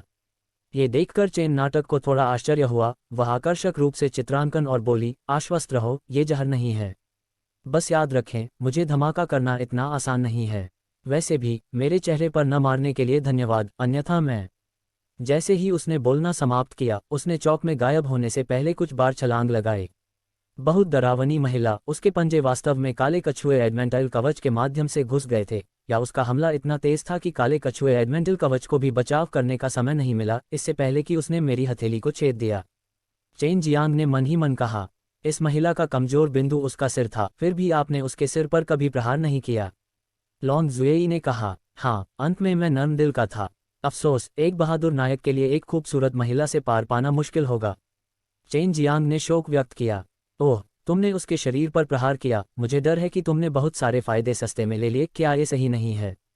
यदि उसकी शारीरिक बनावट ऐसी नहीं होती तो उसे बहुत पहले ही गंभीर चोट लग गई होती। फिर भी आप में ये कहने का साहस है कि आप नर्म दिल के थे। सू मियाओ ने धीरे से खर्राटे लेते हुए कहा। चेन जियांग को यह भी एहसास हुआ कि उनकी शॉकंग हेवन पाम यान यानारान के खिलाफ अप्रभावी थी। वह केवल भयंकर बारिश की तरह शॉकंग हेवन पाम्स भेजने का सहारा ले सकता था। अब उसे एक गंभीर समस्या का एहसास हुआ। उसने अपनी ट्रू क्यूई का आधा हिस्सा खा लिया था, क्योंकि उसने उस आखिरी हमले के लिए 5 एलिमेंट्स यूनिवर्स ट्रू क्यूई का इस्तेमाल किया था। हालांकि चेन जियांग ने यान यानारान के चेहरे पर प्रहार नहीं किया, फिर भी सभी को लगा कि वह काफी क्रूर था। इतनी कमजोर लड़की को तबाह करने के लिए उसने अप्रत्याशित रूप से इतनी डरावनी हथेली तकनीक का इस्तेमाल किया था। पिछली 2 लड़ाइयों में चेन जियांग के साहस और वीरता ने, विशेष रूप से आखिरी लड़ाई में जहां उन्होंने बिना किसी राहत के शॉकंग हेवन पाम भेजना जारी रखा, कई ट्रू मार्शल रियलम मार्शल कलाकारों को डरा दिया। यदि चेन जियांग द्वारा उन पर लगातार बमबारी की जाती तो वे निश्चित रूप से पेस्ट में बदल जाते। उन प्रथम और द्वितीय स्तर के ट्रू मार्शल रियलम मार्शल कलाकारों का तो जिक्र ही नहीं, यहाँ तक कि चौक में मौजूद 5वें और 6ठे स्तर के ट्रू मार्शल रियलम मार्शल कलाकार भी भयभीत थे। बीस्ट मार्शल संप्रदाय के पास अप्रत्याशित रूप से इतना शक्तिशाली शिष्य है, लेकिन दुर्भाग्य से बीस्ट मार्शल संप्रदाय का नेता हमेशा इतना परेशान करने वाला रहा है, और अब वे बिना किसी नेता के हैं।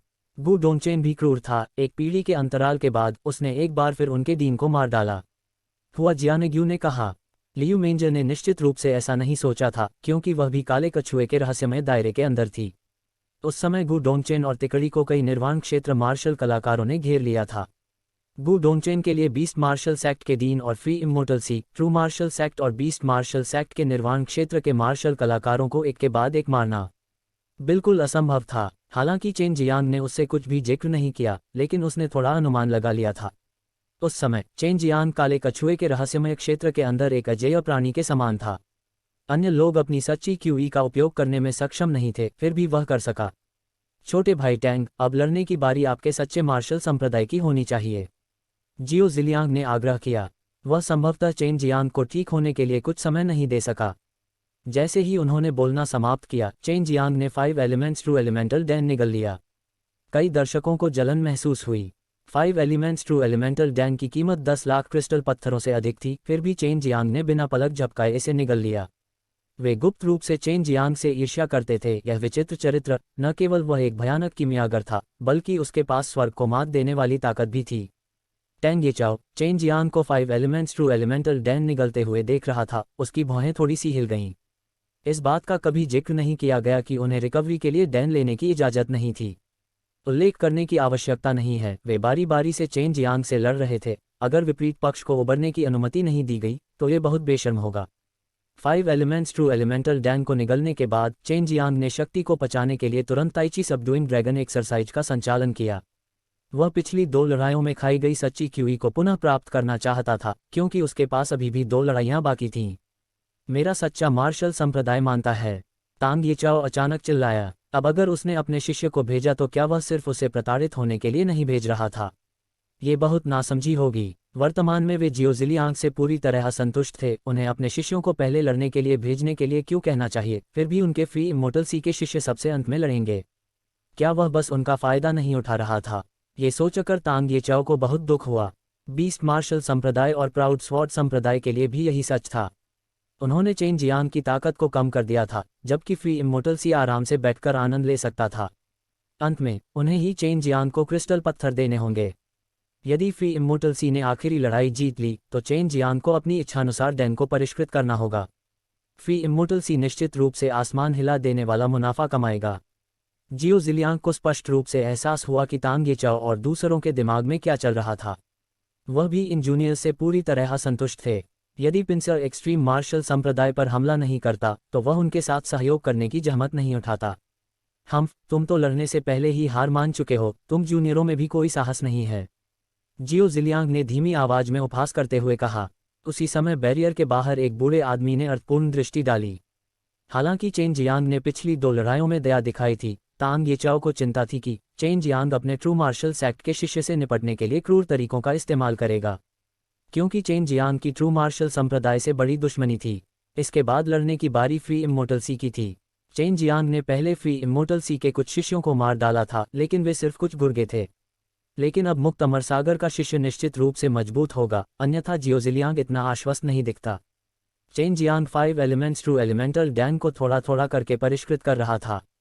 इसने चेन जियांग को अपनी ट्रू क्यूई का एक बड़ा हिस्सा पुनर्प्राप्त करने की अनुमति दी।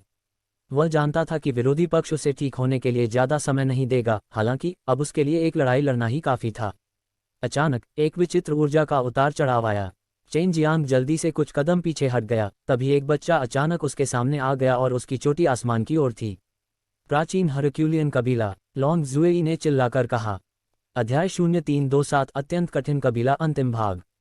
हरक्यूलियन कबीला अंतिम भाग। अनुवादित ऐश द्वारा संपादित मोक्सी और फिंगर फॉक्स। एक बच्चे के अचानक प्रकट होने से चेन जियांग और अन्य सभी आश्चर्यचकित रह गए। उन्हें एहसास हुआ कि वह मुक्त अमर सागर द्वारा भेजा गया शिष्य था और उस मामले में बेहद मजबूत था। उनके अचानक प्रकट होने के साथ साथ उनके शरीर से निकलने वाले प्रभावशाली अंदाज से बड़ी संख्या में लोग आश्चर्यचकित रह गए। प्राचीन हरक्यूलियन कबीला, लियान यंगजियाओ ने भौहें चढ़ाते हुए कहा। इस समय वह पहले ही गु डोंगचेन के पास पहुंच चुका था। किसने सोचा होगा कि वे वास्तव में चेनवू मुख्य भूमि में मौजूद होंगे? क्या चेन जियांग जीत पाएंगे? गु डोंगचेन का रंग गंभीर हो गया। उस बच्चे को सामने देखकर जियानगू ने प्यार से कहा, जियो जिलियांग बेहद बेशर्म है, उसने वास्तव में इस लड़के को छोटे बदमाश से लड़ने के लिए भेजा था। आश्वस्त रहो, चेन दर्पण के साथ अभ्यास नहीं किया जाना चाहिए। उनका शरीर इस समय अमर और शैतान शरीर के 5वें स्तर पर है। हालांकि लियू मेंजर भी चिंतित था जब उसे समय याद आया जब उसने चेन गामा को उसके शरीर को अमर और शैतान शरीर के 5वें स्तर तक पहुंचने में मदद की थी, तो उसने तुरंत चेन एमए के लिए बहुत हो गई रेटिंग दी। चेन कंपनी के सामने खड़ा बच्चा केवल 6 से 7 साल का था। उसे बहुत अच्छा लग रहा था, फिर भी उसकी बच्ची अपनी उम्र के साथ बिल्कुल मेल नहीं खा रही थी। जैसे ही उसने अपनी मुट्ठियां भींच लीं और अपने यात्रियों को थोड़ा फैलाया, साथ ही उसके शरीर से आग वाली दमनकारी शैली ने उसे विस्मयकारी बना दिया। उन काली आंखों की जोड़ी में जलन से की चाहत को देखते हुए चेन लामा ने अपना पहरा बढ़ा दिया। प्राचीन हरक्यूलियन कबीला क्या है? चेन मामा ने लंबी जुएई से पूछताछ की। सू मियाओ ने हस्तक्षेप करते हुए कहा, ये नवजात शक्ति वाली शक्ति एक काबिला है। उनकी गर्भावस्था 10 साल तक चलती है, लेकिन एक बार पैदा होने के बाद उनमें 10,000 वजन उठाने की शक्ति होती है। उनका शरीर भी बेहद मजबूत होता है। हालांकि विकास की गति उनका शरीर एक औसत व्यक्ति की तुलना में 100 गुना धीमा है। दूसरे शब्दों में, आपके सामने खड़ा छोटा बच्चा कम से कम 500 साल पुराना है। एक बार जब वे पैदा हुए तो उनकी दसियों ताकतें हजारों जिन के बराबर थीं। ये सुनकर चेन प्लाजा के मुंह के कोने हिल चला गया। इसके अलावा वह कुछ 100 साल का लड़का भी था। इसमें उल्लेख किया गया है कि यह आवश्यक नहीं है कि उसका शरीर स्वाभाविक रूप से शक्तिशाली हो, उसकी वास्तविक क्षमता भी बेहतर हो सकती है। हरक्यूलियन कबीला में विभिन्न नश्वर संसारों में फैले हुए हैं। प्राचीन काल में वे सबसे मजबूत गुट थे और शायद अब भी वे अभी भी हैं। यहाँ तक कि आकाशीय क्षेत्रों में भी वे एक बहुत छोटी स्थिति में हैं। भगवान जानकारी है कि मुक्त अमर कैसे हैं। समुद्र ऐसे स्वर्ग विरोधी भावना को बांधने में सक्षम था। आपको सावधान रहना होगा, लांग जुएई ने कहा। मुझे जो याद है, हरक्यूलियन कबीले के लोग पागल हैं, उन्हें लिनेक्स में रहना पसंद नहीं है। वह अमर सागर में कैसे मुक्त हो सकते हैं? बाइयू ने संदेह जताते हुए कहा। हालांकि हरक्यूलियन कबीले के पास जन्मजात दैवीय शक्ति है, लेकिन उनके लिए सच्ची क्यूई की खेती करना बहुत मुश्किल है। उनके लिए खेती करना कहना जितना आसान है, करना उतना ही आसान है। यदि वे सच्ची क्यूई की खेती करने में असमर्थ हैं, तो वे केवल 300 साल तक ही जीवित रह सकते हैं। यदि मेरी अनुमान सही है, फ्री इम्मोर्टल सी को उसकी सच्ची क्यूई की खेती के तरीके में फिट होना चाहिए, इसीलिए वह फ्री इम्मोर्टल सी में रह रहा है। लॉन्ग जुएई ने कहा। चेन जियांग ने कसकर अपनी मुट्ठी भींच ली। हरक्यूलियन कबीले को स्वर्गीय क्षेत्र में भी एक छोटी स्थिति प्राप्त है, इसलिए ये स्पष्ट था कि वे बेहद शक्तिशाली थे। उसके सामने वाले बच्चे में पहाड़ों को हिलाने की शक्ति थी। मैं जियो चाओ हूँ, 5वें स्तर का सच्चा मार्शल रियलम मार्शल आर्टिस्ट। उसकी आवाज़ बिल्कुल बच्चों जैसी थी, हालांकि उसका लहजा किसी बुजुर्ग जैसा था जो बेहद अजीब लग रहा था। ये लड़का जवान होने का नाटक कर रहा है। अगर मैं कर सकूं, तो यह चाची उसे 2 या 3 बार सजा देगी। मैं उसे घुटने टेकने और दया की भीख मांगने के लिए मजबूर कर दूंगी। लॉन्ग जुएई ने तिरस्कार के साथ कहा। चेन जियांग ने गुप्त रूप से उसका तिरस्कार किया, वह भी इसी तरह युवा व्यवहार कर रही थी। वह तो और भी बेशर्म थी। छोटी लड़की, तुम इंपीरियल ड्रैगन परिवार से हो, अगर तुमने अपनी पहचान बताई तो स्वर्गीय क्षेत्र में भी तुम स्वतंत्र रूप से घूम सकती हो। हालांकि हरक्यूलियन कबीला मजबूत है, वे अभी भी इंसान हैं, निश्चित रूप से वे तुम्हारे साथ तुलना नहीं कर सकते, ये राक्षस। सू मियाओ ने कहा। मैं चेन जियांग हूँ, मैं भी 5वें स्तर का true martial realm martial artist हूँ। चेन जियांग ने विनम्रता से उत्तर दिया। हालांकि विपरीत पक्ष फ्री इम्मोर्टल सी का शिष्य था, जब तक विपरीत पक्ष उसे सम्मान दिखाता, वह सम्मान के साथ जवाब देता। हालांकि चेन जियांग की फ्री इम्मोर्टल सी, ट्रू मार्शल सेक्ट और बीस्ट मार्शल सेक्ट के नेताओं से दुश्मनी थी, लेकिन उनके कई शिष्यों ने कोई गलत काम नहीं किया था। पिछली बार चेन जियांग दक्षिणी बंजर भूमि में ट्रू मार्शल संप्रदाय के शिष्यों के साथ भी दोस्त बन गए थे। मैंने आपकी पिछली लड़ाई देखी है, मुझे ये स्वीकार करना होगा कि चेनवू मुख्य भूमि में आप वास्तव में किसी भी 5वें स्तर के ट्रू मार्शल रियलम मार्शल कलाकारों से अधिक मजबूत हैं। यहाँ तक कि 6ठे स्तर या 7वें स्तर को भी आपसे मुकाबला करने में कठिनाई होगी। जियो चाओ ने कहा। जब वह चेन जियांग को देख रहा था तो उसकी आंखों में भाव ऐसे थे मानो वह किसी खिलौने को देख रहा हो, जिससे चेन जियांग गुप्त रूप से दुखी हो रहा था। हरक्यूलियन कबीला आक्रामक है, उनमें सामान्य लोगों को तबाह करने की जन्मजात इच्छा होती है और वे उसमें श्रेष्ठता की भावना महसूस करते हैं। उनकी विनम्र उपस्थिति को मत देखो। वास्तव में गहराई से ये लोग उससे भी अधिक अहंकारी हैं। गर्वित तलवार संप्रदाय के लोग, विशेष रूप से जब वे लड़ाई जीतते हैं, तो वे प्रतिद्वंद्वी को पूरी तरह से तुच्छ समझेंगे और आपको अपमानित करने के लिए कुछ बुरे शब्द कहेंगे। सू मियाओ ने कहा। चेन जियांग ने अपनी आंखों में उत्तेजक अभिव्यक्ति के साथ जियो चाओ की ओर देखा, फिर वह मुस्कुराया और कहा, मैंने हरक्यूलियन कबीले के बारे में सुना है, मुझे उम्मीद नहीं थी कि आज मेरा सामना होगा। मैं देखना चाहूंगा कि कैसे आप मजबूत हैं। चेन जियांग की बात सुनकर जियो चाओ ने ठंडे स्वर में कहा, तुम सिर्फ एक इंसान हो। तो क्या तुम इंसान नहीं हो? चेन जियांग ने जवाब दिया। ये देखने के बाद कि जियो चाओ ने आखिरकार अपना असली स्वरूप प्रकट कर दिया है, चेन जियांग को अपने दिल में गर्व महसूस हुआ। उनकी राय में मन की यह स्थिति एक अनुभवहीन बच्चे से भिन्न नहीं थी। हरक्यूलियन कबीले को स्वर्ग द्वारा दिव्य शक्ति प्रदान की गई है, स्वाभाविक रूप से मनुष्यों की तुलना हमसे नहीं की जा सकती। हम भगवान के वंशज हैं। जियो चाओ ने गर्व भरे स्वर में कहा। मैं थूकता हूँ, मेरा सम्माननीय इंपीरियल ड्रैगन परिवार उनके जैसा अहंकारी नहीं है। चेन जियांग, इस बेशर्म लड़के को हराओ, लॉन्ग जुएई ने गुस्से में कहा। चेन जियांग ने लॉन्ग जुएई के स्वर की नकल करते हुए जोर से कहा, मैं थूकता हूँ, तुम कौन हो? यदि तुम भगवान के वंशज हो तो तुम इस गंदी जगह, नश्वर दुनिया में दिखाई नहीं दोगे। तुमने मेरा अपमान करने का साहस किया, मैं तुम पर कोई दया नहीं दिखाऊंगा। प्रारंभ में मेरा इरादा तुम्हें बंधन से मुक्त करने और तुम्हें बढ़ने देने का था। मुझे लगता है कि इसकी कोई आवश्यकता नहीं है। तुम्हारे जैसा अहंकारी व्यक्ति बस आत्मा को बर्बाद कर देगा। क्यूई उसके बेरुखी से कहने से पहले जियो चाओ का रंग बदसूरत हो गया। देखने वाले सभी लोग अवाक रह गए। अहंकार किसे कहते हैं? ये स्पष्ट रूप से स्वयं अहंकारी था, फिर भी इस तथ्य से पूरी तरह से बेखबर था और कहता है कि अन्य लोग अहंकारी हैं। अब चेन जियांग को एहसास हुआ कि लॉन्ग जुएई हरकुलियन कबीले से इतना नाराज क्यों था। अब उसे इसका स्वाद चखने को मिला। ये लड़का प्राउड स्वॉर्ड संप्रदाय के लोगों से 100 गुना अधिक कष्टप्रद था। शुरू करना, जियो जिलियांग चिल्लाया। उसका चेहरा गर्व से भरा हुआ था, जिससे तांग ये चाओ और अन्य लोग पूरी तरह से दुखी हो गए। वे अच्छी तरह से जानते थे कि हरक्यूलियन कबीला कितना मजबूत था। फ्री इमोर्टल सीज की जीत पहले से ही निश्चित थी, जबकि उनके 3 संप्रदाय हार गए थे। उन्होंने अवरोध खड़ा करने में अपनी ताकत बर्बाद कर दी थी। ये कहने की जरूरत नहीं थी कि उन्हें अभी भी चेन जियांग को भुगतान करना था। सबसे बढ़कर उन्होंने अपनी बहुत अधिक प्रतिष्ठा खो दी थी।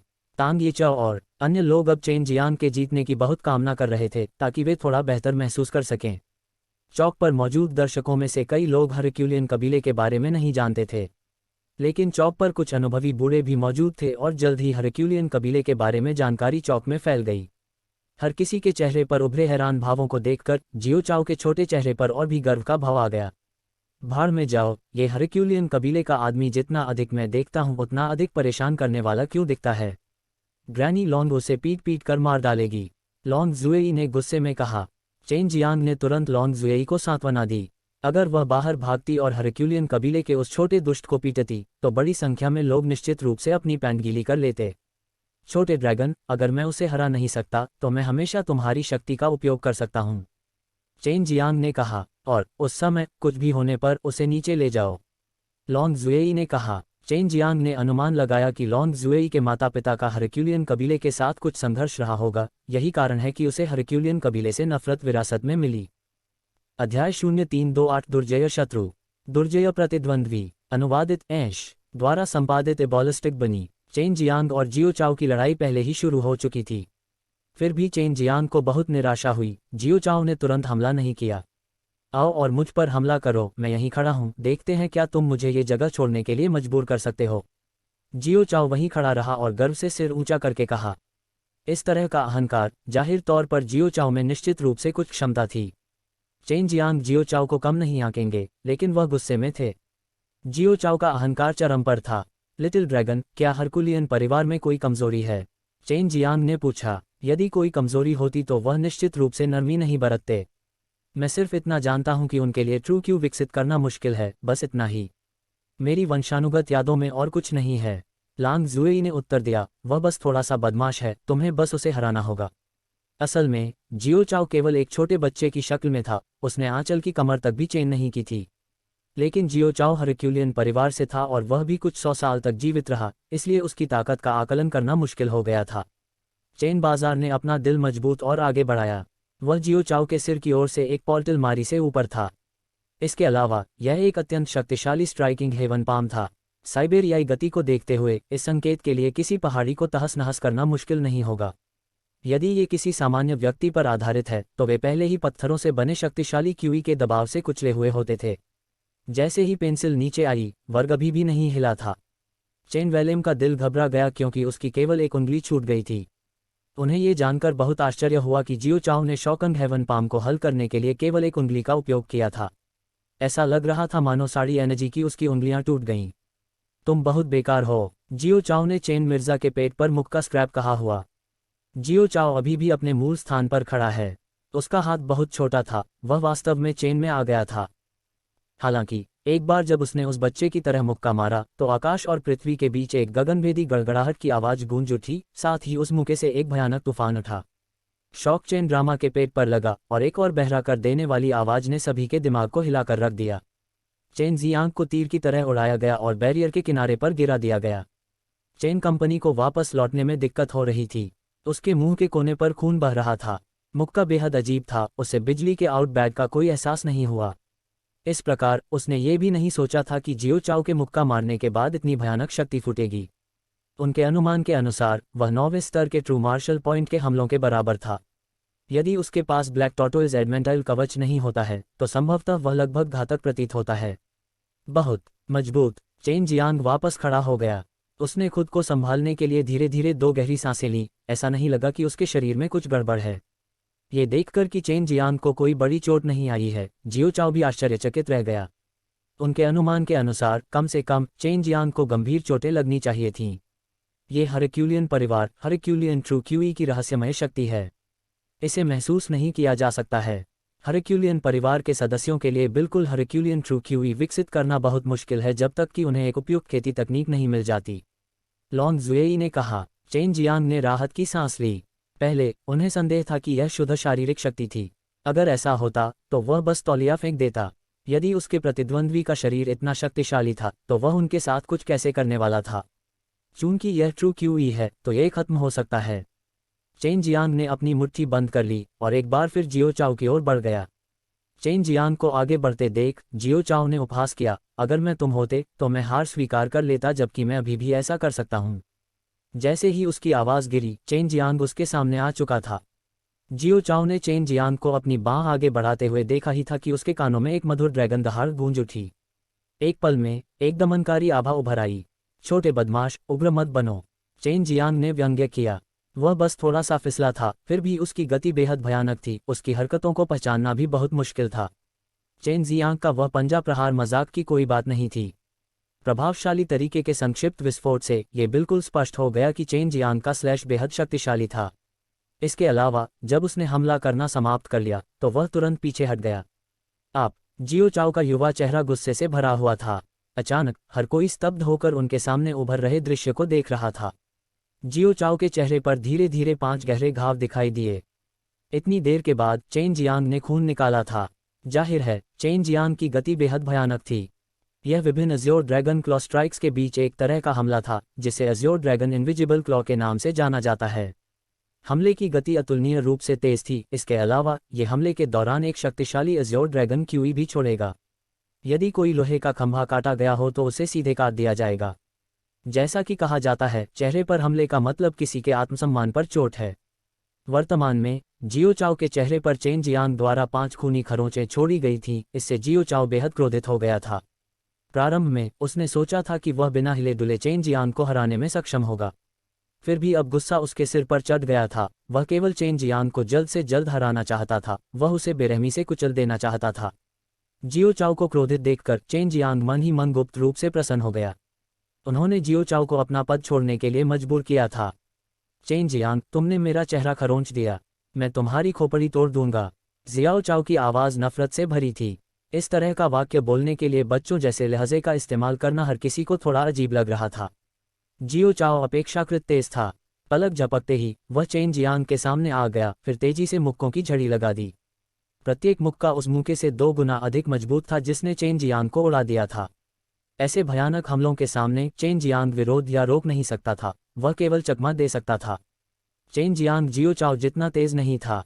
जब जियो चाओ ने चेन जियांग को किनारे की ओर भागते देखा तो वह एक बार फिर एक कदम के साथ चेन जियांग के पीछे आया और तेजी से लेकिन बेतरतीब ढंग से उस पर एक मुक्का चला दिया। हालांकि जियो चाओ की मुट्ठी अभी अभी पानी के पर्दे पर गिरी थी। उसे ऐसा लगा जैसे उसकी मुट्ठी समुद्र की सतह पर ही गिरी हो। चेन जियांग द्वारा ब्लैक टोटोइज एक्सटर्नल स्ट्रेंथ तकनीक सीखने के बाद ब्लैक टोटोइज लुओतियान कवर और भी अधिक लचीला हो गया। चेन जियांग को इस तथ्य से सुखद आश्चर्य हुआ कि अब उस तरह की शक्ति का विरोध करना बहुत आसान हो गया है। हा, इस छोटे दुष्ट के पास केवल पाश्विक बल है।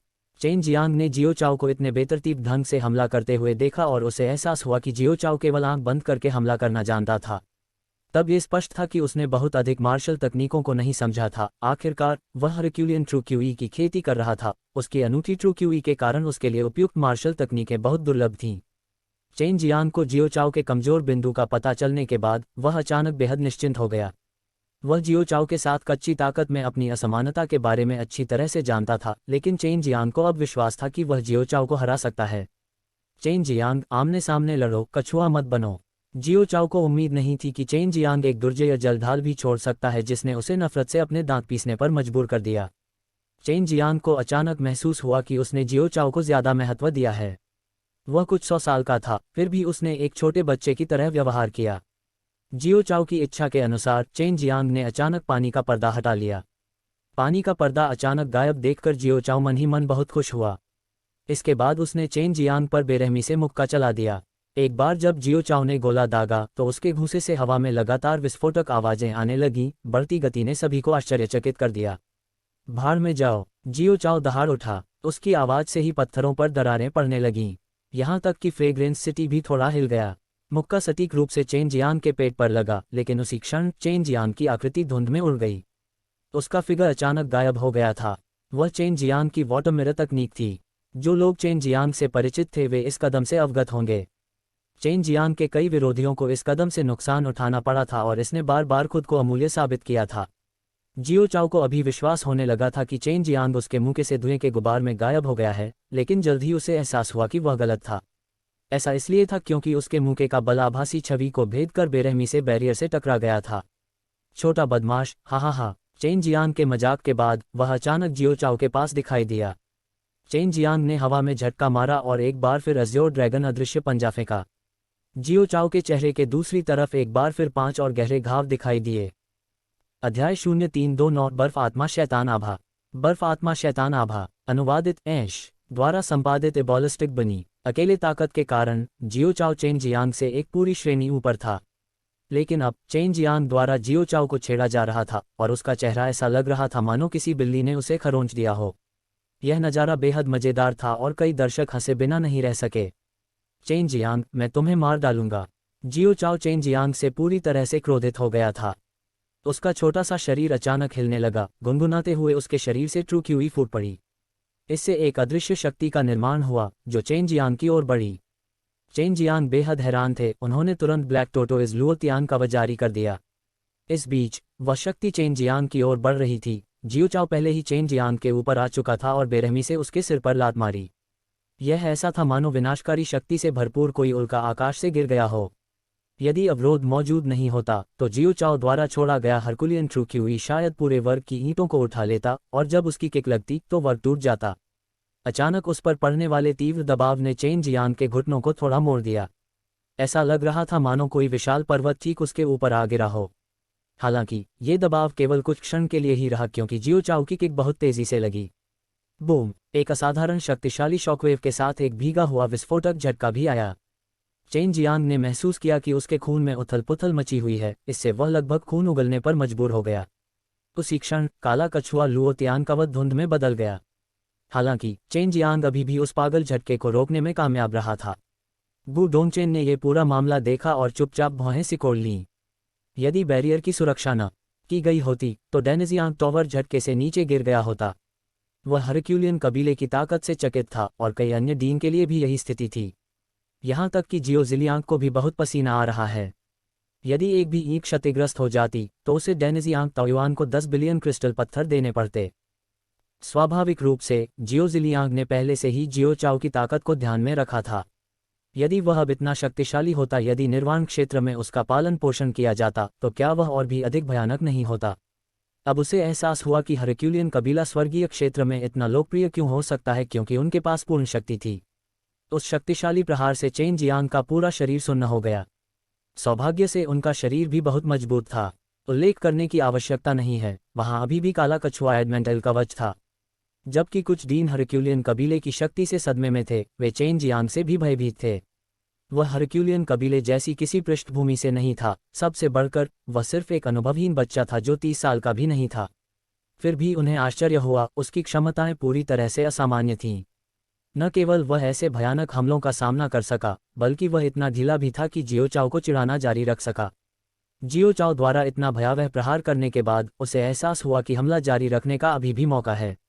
वह हवा से लात मारता रहा और भले ही उसके पैर वास्तव में चेन जियांग को नहीं छू रहे थे, लेकिन उसके पैरों से शक्तिशाली क्यूई की शूटिंग ने चेन जियांग के लिए चकमा देना मुश्किल कर दिया। वह बचाव के लिए और प्रहारों को झेलने की कोशिश करने के लिए केवल एक और काले कछुए लुओ तियानकावा को छोड़ सकता था। चेन जियांग की मुट्ठियां निष्क्रिय नहीं थीं और वह केवल आंख मूंद कर बचाव नहीं कर रहा था। उन्होंने व्हाइट टाइगर डिवाइन फिस्ट्स को कास्ट किया था, जिसके परिणामस्वरूप उनकी प्रत्येक मुट्ठी पर एक व्हाइट टाइगर हेड दिखाई देने लगा। स्लॉटरिंग हॉट से समर्थन प्राप्त करते हुए उसने राक्षसी स्लॉटर क्यूई को जारी किया, जो जियो चाओ पर लगातार आध्यात्मिक दबाव भेजकर उसे रोकने में कामयाब रहा। आइस स्पिरिट डेविल ऑरा का उपयोग करें। यह उसके दिमाग को स्थिर कर देगा और उसे ऐसा महसूस होगा जैसे वह बर्फ और बर्फ की दुनिया में है। बाई यूयू ने अचानक कहा। उसकी बर्फ जैसी ठंडी आवाज ने चेन जियांग के दिमाग को हिला दिया। उसकी आंखों में एक बुद्धिमान चमक चमक उठी। चेन जियांग ने गुप्त रूप से भूसे की बारिश में आइस स्पिरिट डेविल आभा का संचार किया। उस प्रकार की विचित्र शक्ति छिपी हुई थी जो एक प्रकार का आत्मिक आक्रमण था। यदि पीड़ित लंबे समय तक आइस स्पिरिट डेविल ऑरा के प्रभाव में था, तो पीड़ित का दिमाग प्रभावित होगा और उसे अत्यधिक ठंड महसूस होगी। यह एक भयानक शैतानी तकनीक थी जो दूसरे व्यक्ति की आत्मा को स्थिर कर सकती थी। चेन जियांग ने शायद ही कभी इन तकनीकों का इस्तेमाल किया हो। अगर उसे बाई यूयू की सहमति नहीं मिली होती, तो वह इतने सारे लोगों के सामने इसका इस्तेमाल करने की हिम्मत नहीं कर पाता। जियो चाओ ने लगातार अपने शक्तिशाली प्रहारों से चेन जियांग की व्हाइट टाइगर डिवाइन फिस्ट्स का मुकाबला किया। चेन जियांग की मुट्ठी पर सफ़ेद बाघ के सिर को उसके मुंह के से बिखरते हुए देखकर उसे काफ़ी संतुष्टि महसूस हुई। उसने चेन जियांग के प्रहारों की निंदा की, लेकिन वह अभी भी चेन जियांग द्वारा जारी स्लॉटर क्यूई से घिरा हुआ था। उसे थोड़ा डर लगा, जैसे चेन जियांग वध का देवता था जो जागने की कगार पर था। वे दोनों तेज लेकिन शक्तिशाली मुक्कों से दबदबा बनाने की होड़ में थे। साथ में आई क्यूई तरंगों ने बैरियर को गुंजायमान कर दिया और जमीन में लगातार झटके भेजे। हालांकि व्हाइट टाइगर डिवाइन फिस्ट्स की गति आश्चर्यजनक रूप से शक्तिशाली थी, चेन जियांग के मुक्कों को जियो चाओ के मुक्कों से बार बार हराया गया, जिसमें हरकुलियन ट्रू क्यूई शामिल थी, जिससे चेन जियांग को लगातार पीछे हटना पड़ा। जाहिर है, सीधी लड़ाई में चेन जियांग की ट्रू क्यूई जियो चाओ से बहुत कमजोर थी। हालांकि किसी ने चेन जियांग के मुक्कों के साथ आने वाली थोड़ी कमजोर आइस स्पिरिट डेविल आभा पर ध्यान नहीं दिया। जियो चाओ के शरीर में छेद करने के बाद उसे कोई दर्द या गुदगुदी नहीं हुई, इसलिए उसने इसे अनदेखा कर दिया। धीरे धीरे आभा धीरे धीरे उसके शरीर के भीतर जमा हो गई। शुरुआत में तो उन्हें कुछ महसूस नहीं हुआ, लेकिन कुछ देर बाद उन्हें थोड़ी ठंड महसूस हुई। उन्हें केवल ये संदेह था कि चेन जियांग हमला करते समय फ्रीजिंग कोल्ड ट्रू क्यूई का उपयोग कर रहा था। यही कारण है कि उसने इस भावना पर विशेष ध्यान नहीं दिया। जियाओ चाओ की राय में इस तरह की ठंड से डरने की कोई ज़रूरत नहीं थी। अपने शक्तिशाली शरीर से वह बहुत जल्द ही इस तुच्छ शीतलता को खत्म करने में सक्षम होगा। चेन कॉमर्स ने अभी भी अपनी पूरी ताकत नहीं दी थी, अन्यथा अपनी शैतानी तकनीक के साथ जियोचा को शायद चेन गामा द्वारा बहुत पहले ही नष्ट कर दिया गया था। बाई यूयू द्वारा प्रदान किया गया शैतान की तुलना अन्य शैतान कट्टरपंथियों से कैसे की जा सकती है। चेन गामा तब तक प्रतीक्षा करें जब तक कि यह छोटा बच्चा आइस स्पिरिट डेविल आहा की यातना से लगभग नष्ट न हो जाए। उस पल मैं अपनी पूरी शक्ति दे दूंगा। इस तरह जब वह हार जाएगी तो वर्ग भी नष्ट हो जाएगा। इससे जियो जिलियांग को उस आकर्षक महिला को 10 बच्चों का भुगतान करने के लिए मजबूर होना पड़ा। लॉन्ग जुई ने शैतान से कहा, जियो जिलियांग को इस प्लास्टिक की कमी को पूरा करने के लिए कहा गया जो इस ग्रैनी लॉन को बहुत गुस्सा दिला रहा है। चेन गामा ने कहा, दादी लाज, जब भी मैं आपकी शक्ति उधार लेता हूँ उसके बाद मेरे शरीर को हमेशा दर्द होता है, इसे भूल जाओ। ठीक है, इसके बारे में क्या बताया गया है? जब आप अपने सबसे मजबूत हमलों का उपयोग करने जा रहे हैं तो मैं अपनी आधी शक्ति वाले जोड़ों को गुप्त रूप से पकड़ लेता हूँ। मेरी शक्ति इस खतरे को मंजूरी दे सकती है और इस तरह आप आसानी से वर्ग को नष्ट कर दूंगा। जियो जिलियांग शायद मिल जाएगा दिल का दौरा, लांग जुई ने उत्साह से कहा। वह इसके आरंभ होने का इंतजार नहीं कर सकती थी। क्या ये काम करेगा? चेन कीमती ने पूछा। अपने दिल में वह भी गुप्त रूप से उत्सुक थी। 10 अरब क्रिस्टल पत्थर असल में जियो जिलियांग को खून की उल्टी करवा सकते हैं। बेशक मेरी ड्रैगन शक्ति बहुत रहस्यमय है। मुझे मुक्त करने के लिए इसे अपने शरीर से खोदना नहीं होगा। इसके अलावा ये किसी अन्य व्यक्ति को पता नहीं चलेगा। हालांकि आपको अभी भी मेरे साथ सहयोग की आवश्यकता है, लांग जुई ने गर्व से कहा। इस छोटे से लाली ड्रैगन को खुशी होती दिख रही थी क्योंकि वह विनाश का कारण बनने वाला था। चेन गामा अपने दिल में अवाक था। महसूस हुआ कि इस छोटी लड़की को शिक्षित करने के लिए एक अच्छे अवसर की आवश्यकता है, अन्यथा वह नश्वर दुनिया में बड़ी हो गई। वह बहुत विनाशकारी होगा। चेन गामा ने अभी भी 5 एलिमेंट्स ट्रू एलिमेंटल डैन का एक बड़ा हिस्सा पचा नहीं पाया है। 5 एलिमेंट्स ट्रू एलिमेंटल डैन 5 तत्वों की बहुत सारी ट्रू क्यू की आपूर्ति कर सकते हैं। चेन कंपनी को ऐसा लगा जैसे उसके पास ट्रू क्यू की कभी न खत्म होने वाली सप्लाई हो। उसने और भी अधिक दांतों से और तेजी से मुक्का मारा। जियो चाओ को अधिक ठंड महसूस हुई।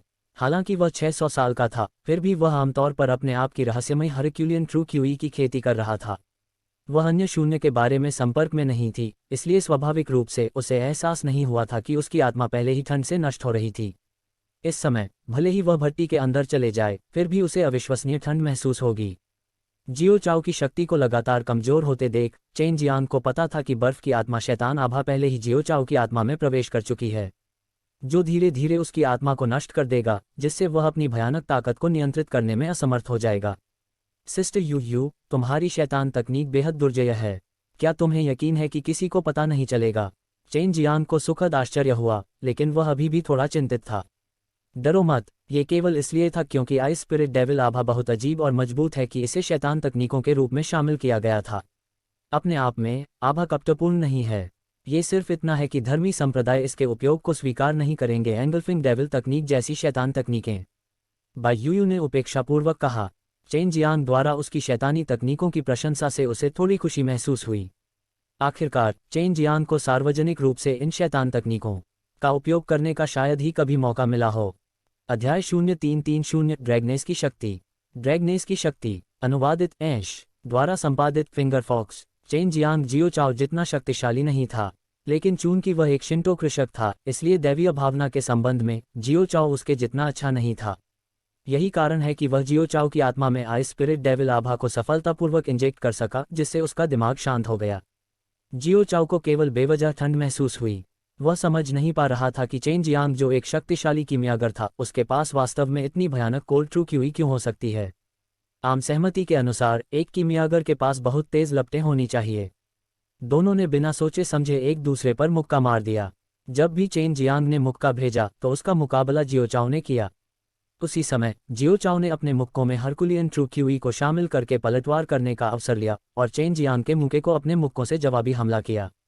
उनके मुक्कों की गति बेहद तेज थी। दर्शक केवल मुक्कों की छाया के बाद झिलमिलाते असंख्य दृश्यों की एक झलक ही देख सके। शुरुआत में चेन कंपनी को पीछे के उद्योगों के लिए मजबूर किया गया, लेकिन अब चेन गामा के पीछे धीमे धीमे की गति लगातार बनी रहती थी और आखिरकार वह वहीं रुक गया, जिससे हर कोई असहाय हो गया।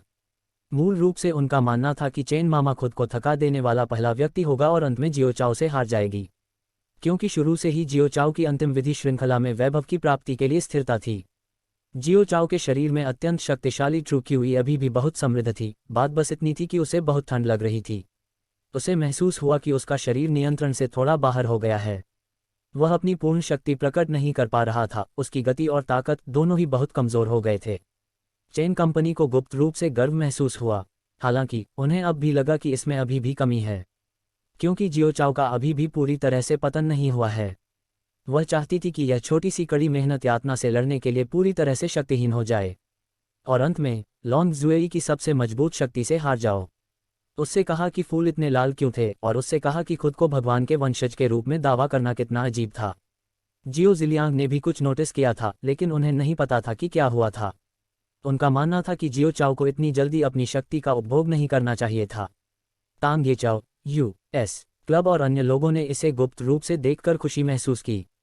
शुरुआत में जियो चाओ की ताकतों को देखकर उन्हें विश्वास था कि चेन बीएमडब्ल्यू बिना किसी संदेह के हार जाएगा, लेकिन अब चेन गामा के पास जीतने की क्षमता थी। जब वे चेन झील के खिलाफ हार गए थे तो वे जियो जिलियांग को जीतना नहीं चाहते थे। अगर ऐसा हुआ तो इससे उन्हें दोस्ती का एहसास होगा। आखिर उस छोटे बदमाश ने क्या किया? वह छोटा बच्चा इतना दोस्त कैसे हो गया? लियू मेंजर की बर्न फड़क जाओ। इंदीन की दृष्टि बहुत वैज्ञानिक थी। उन्हें पता चला कि कुछ समानताएं हैं, लेकिन फिर भी उन्हें समझ नहीं आया। इस समय चेन ग्लास ने और भी अधिक आइस स्पिरिट डेविल आहा का संचार किया, जिसने जियो चाओ को पतन के अंतिम भाग पर भेजा। हालांकि उनके जवाबी हमले अभी भी कुछ हद तक शक्तिशाली थे, जिससे चेन गामा ने उनकी प्रशंसा की। दोनों में काफी समय से लड़ाई चल रही है। प्रारंभ में चेन ग्लास को दबाया गया था, लेकिन अब चेन ग्लास की स्थिति पूरी तरह से उल्टी हो गई है। हर किसी को आश्चर्य हुआ। अब जियो चाओ को एक के बाद एक पीछे की ओर जबरदस्ती ले जाया गया, क्योंकि जियो चाओ का पलटवार शुरू से ही काफी खराब हो गया था। फिर भी चेन लामा की शक्ति बिल्कुल काली ही थी। स्पष्ट रूप से है, जियो चाओ के साथ कुछ समानता थी, कारण चेन लामा जियो चाओ की तुलना में थोड़ा अधिक समय तक टिक सका। छोटे बदमाश, चाहे तुम अपने बारे में कितना भी अच्छा सोचो, वहां हमेशा कोई ना कोई होता है जो बेहतर होता है। चेन जियांग ने उपहास किया। चेन जियांग, अपनी ठंडी शक्ति का प्रयोग न करें। जियो चाओ गुस्से से घुट रहा था, उसे बेवजह ठंड लग रही थी, जिसने उसे शारीरिक रूप से शक्तिहीन बना दिया था, भले ही उसकी आत्मा तैयार थी। एक शक्तिहीन शरीर को नियंत्रित नहीं किया जा सकता था, वह केवल असहाय होकर खुद को दुश्मन के हाथों दबते हुए मरते हुए देख सकता था। चेन जियांग ने उपहास किया और कहा, बकवास मत करो। यदि तुम में हिम्मत है तो अपने अत्यंत शक्तिशाली ट्रू क्यूई का उपयोग मत करो और फिर मुझसे मत लड़ो। बर्फीली शक्ति। डीन अचानक चौंक गए। इससे यह उनके लिए और भी अधिक समझ से बाहर हो गया, क्योंकि शुरू से ही उन्होंने चेन जियांग को किसी कोल्ड ट्रू क्यूई का उपयोग करते हुए नहीं देखा था। चेन जियांग निश्चित रूप से कुछ मार्शल तकनीक का उपयोग कर रहा है, अन्यथा जियो चाओ कभी कभी क्यों कांपता होगा। ये ठंड से होना चाहिए, जाहिर है वह छोटा बदमाश जियो चाओ अपने पूरे शरीर में ठंड महसूस कर रहा है। लियान यांगजियाओ ने संदेहपूर्वक कहा। उसने बहुत सी चीजें देखी और अनुभव की थीं, फिर भी उसने इस तरह की मार्शल तकनीक के बारे में कभी नहीं सुना था। ठीक इसी समय जियो चाओ के मुक्कों की गति थोड़ी कम हो गई। जैसे ही चेन जियांग की मुट्ठी पर सफेद बाघ का सिर जियो चाओ के छोटे से चेहरे पर पड़ा, उसने खून जमा देने वाली चीख निकाली। जाहिर है चेन जियांग ने सब कुछ अपनी मुट्ठी में डाल दिया था। छोटे बदमाश, मैं तुम्हें अपने पिता की असली ताकत का अनुभव कराऊंगा, चेन जियांग ने हंसते हुए कहा। चेन जियांग ने अचानक अपनी पूरी ताकत ढीली कर दी। चाहे उसकी रफ्तार हो या ताकत, दोनों में काफी इजाफा हो चुका था।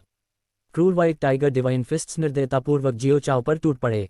हालांकि घूंसे बेतरतीब लग रहे थे, लेकिन वे सभी जियो चाओ के शरीर पर इस तरह से वार कर रहे थे कि वार के कारण वह छोटा सा शरीर हवा में लटक गया। चेन जियांग के क्रूर घूंसे से जियो चाओ को बेरहमी से तबाह होते देख हर कोई चुपचाप अपनी जीभ चटका रहा था। भयानक बाघों की दहाड़ें एक के बाद एक गूंजती हुई सर्वत्र गूंज उठीं। आकाश में गूंज से ऐसा आभास हो रहा था मानो खूंखार बाघों का झुंड एक दूसरे से जमकर कुश्ती लड़ रहा हो।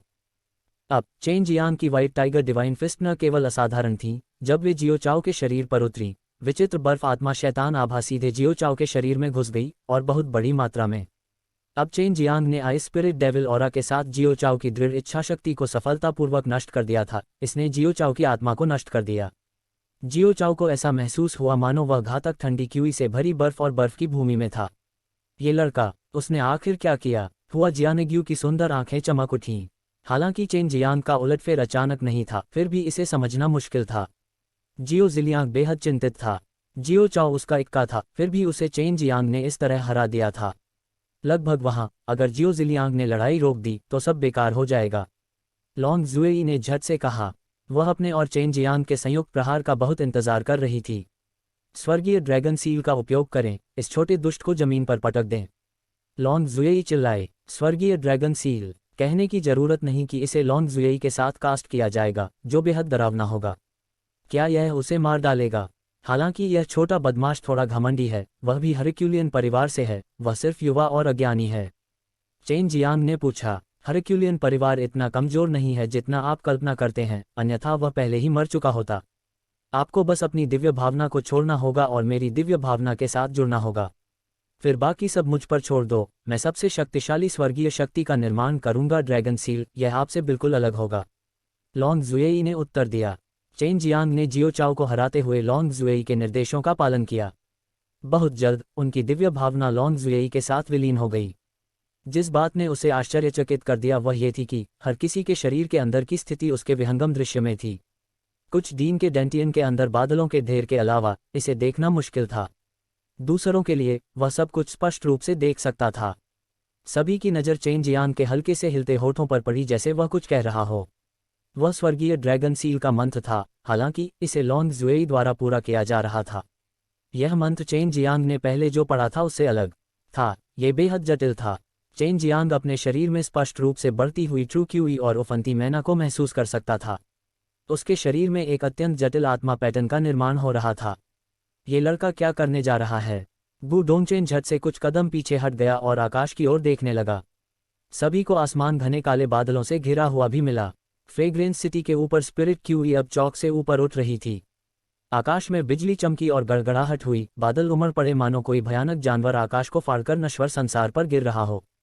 जियो जिलियांग और अन्य लोगों ने लंबे समय से चेन जियांग के पास कई शक्तिशाली मार्शल तकनीकों के बारे में सुना था, लेकिन ये पहली बार था जब उन्हें ये देखने को मिला।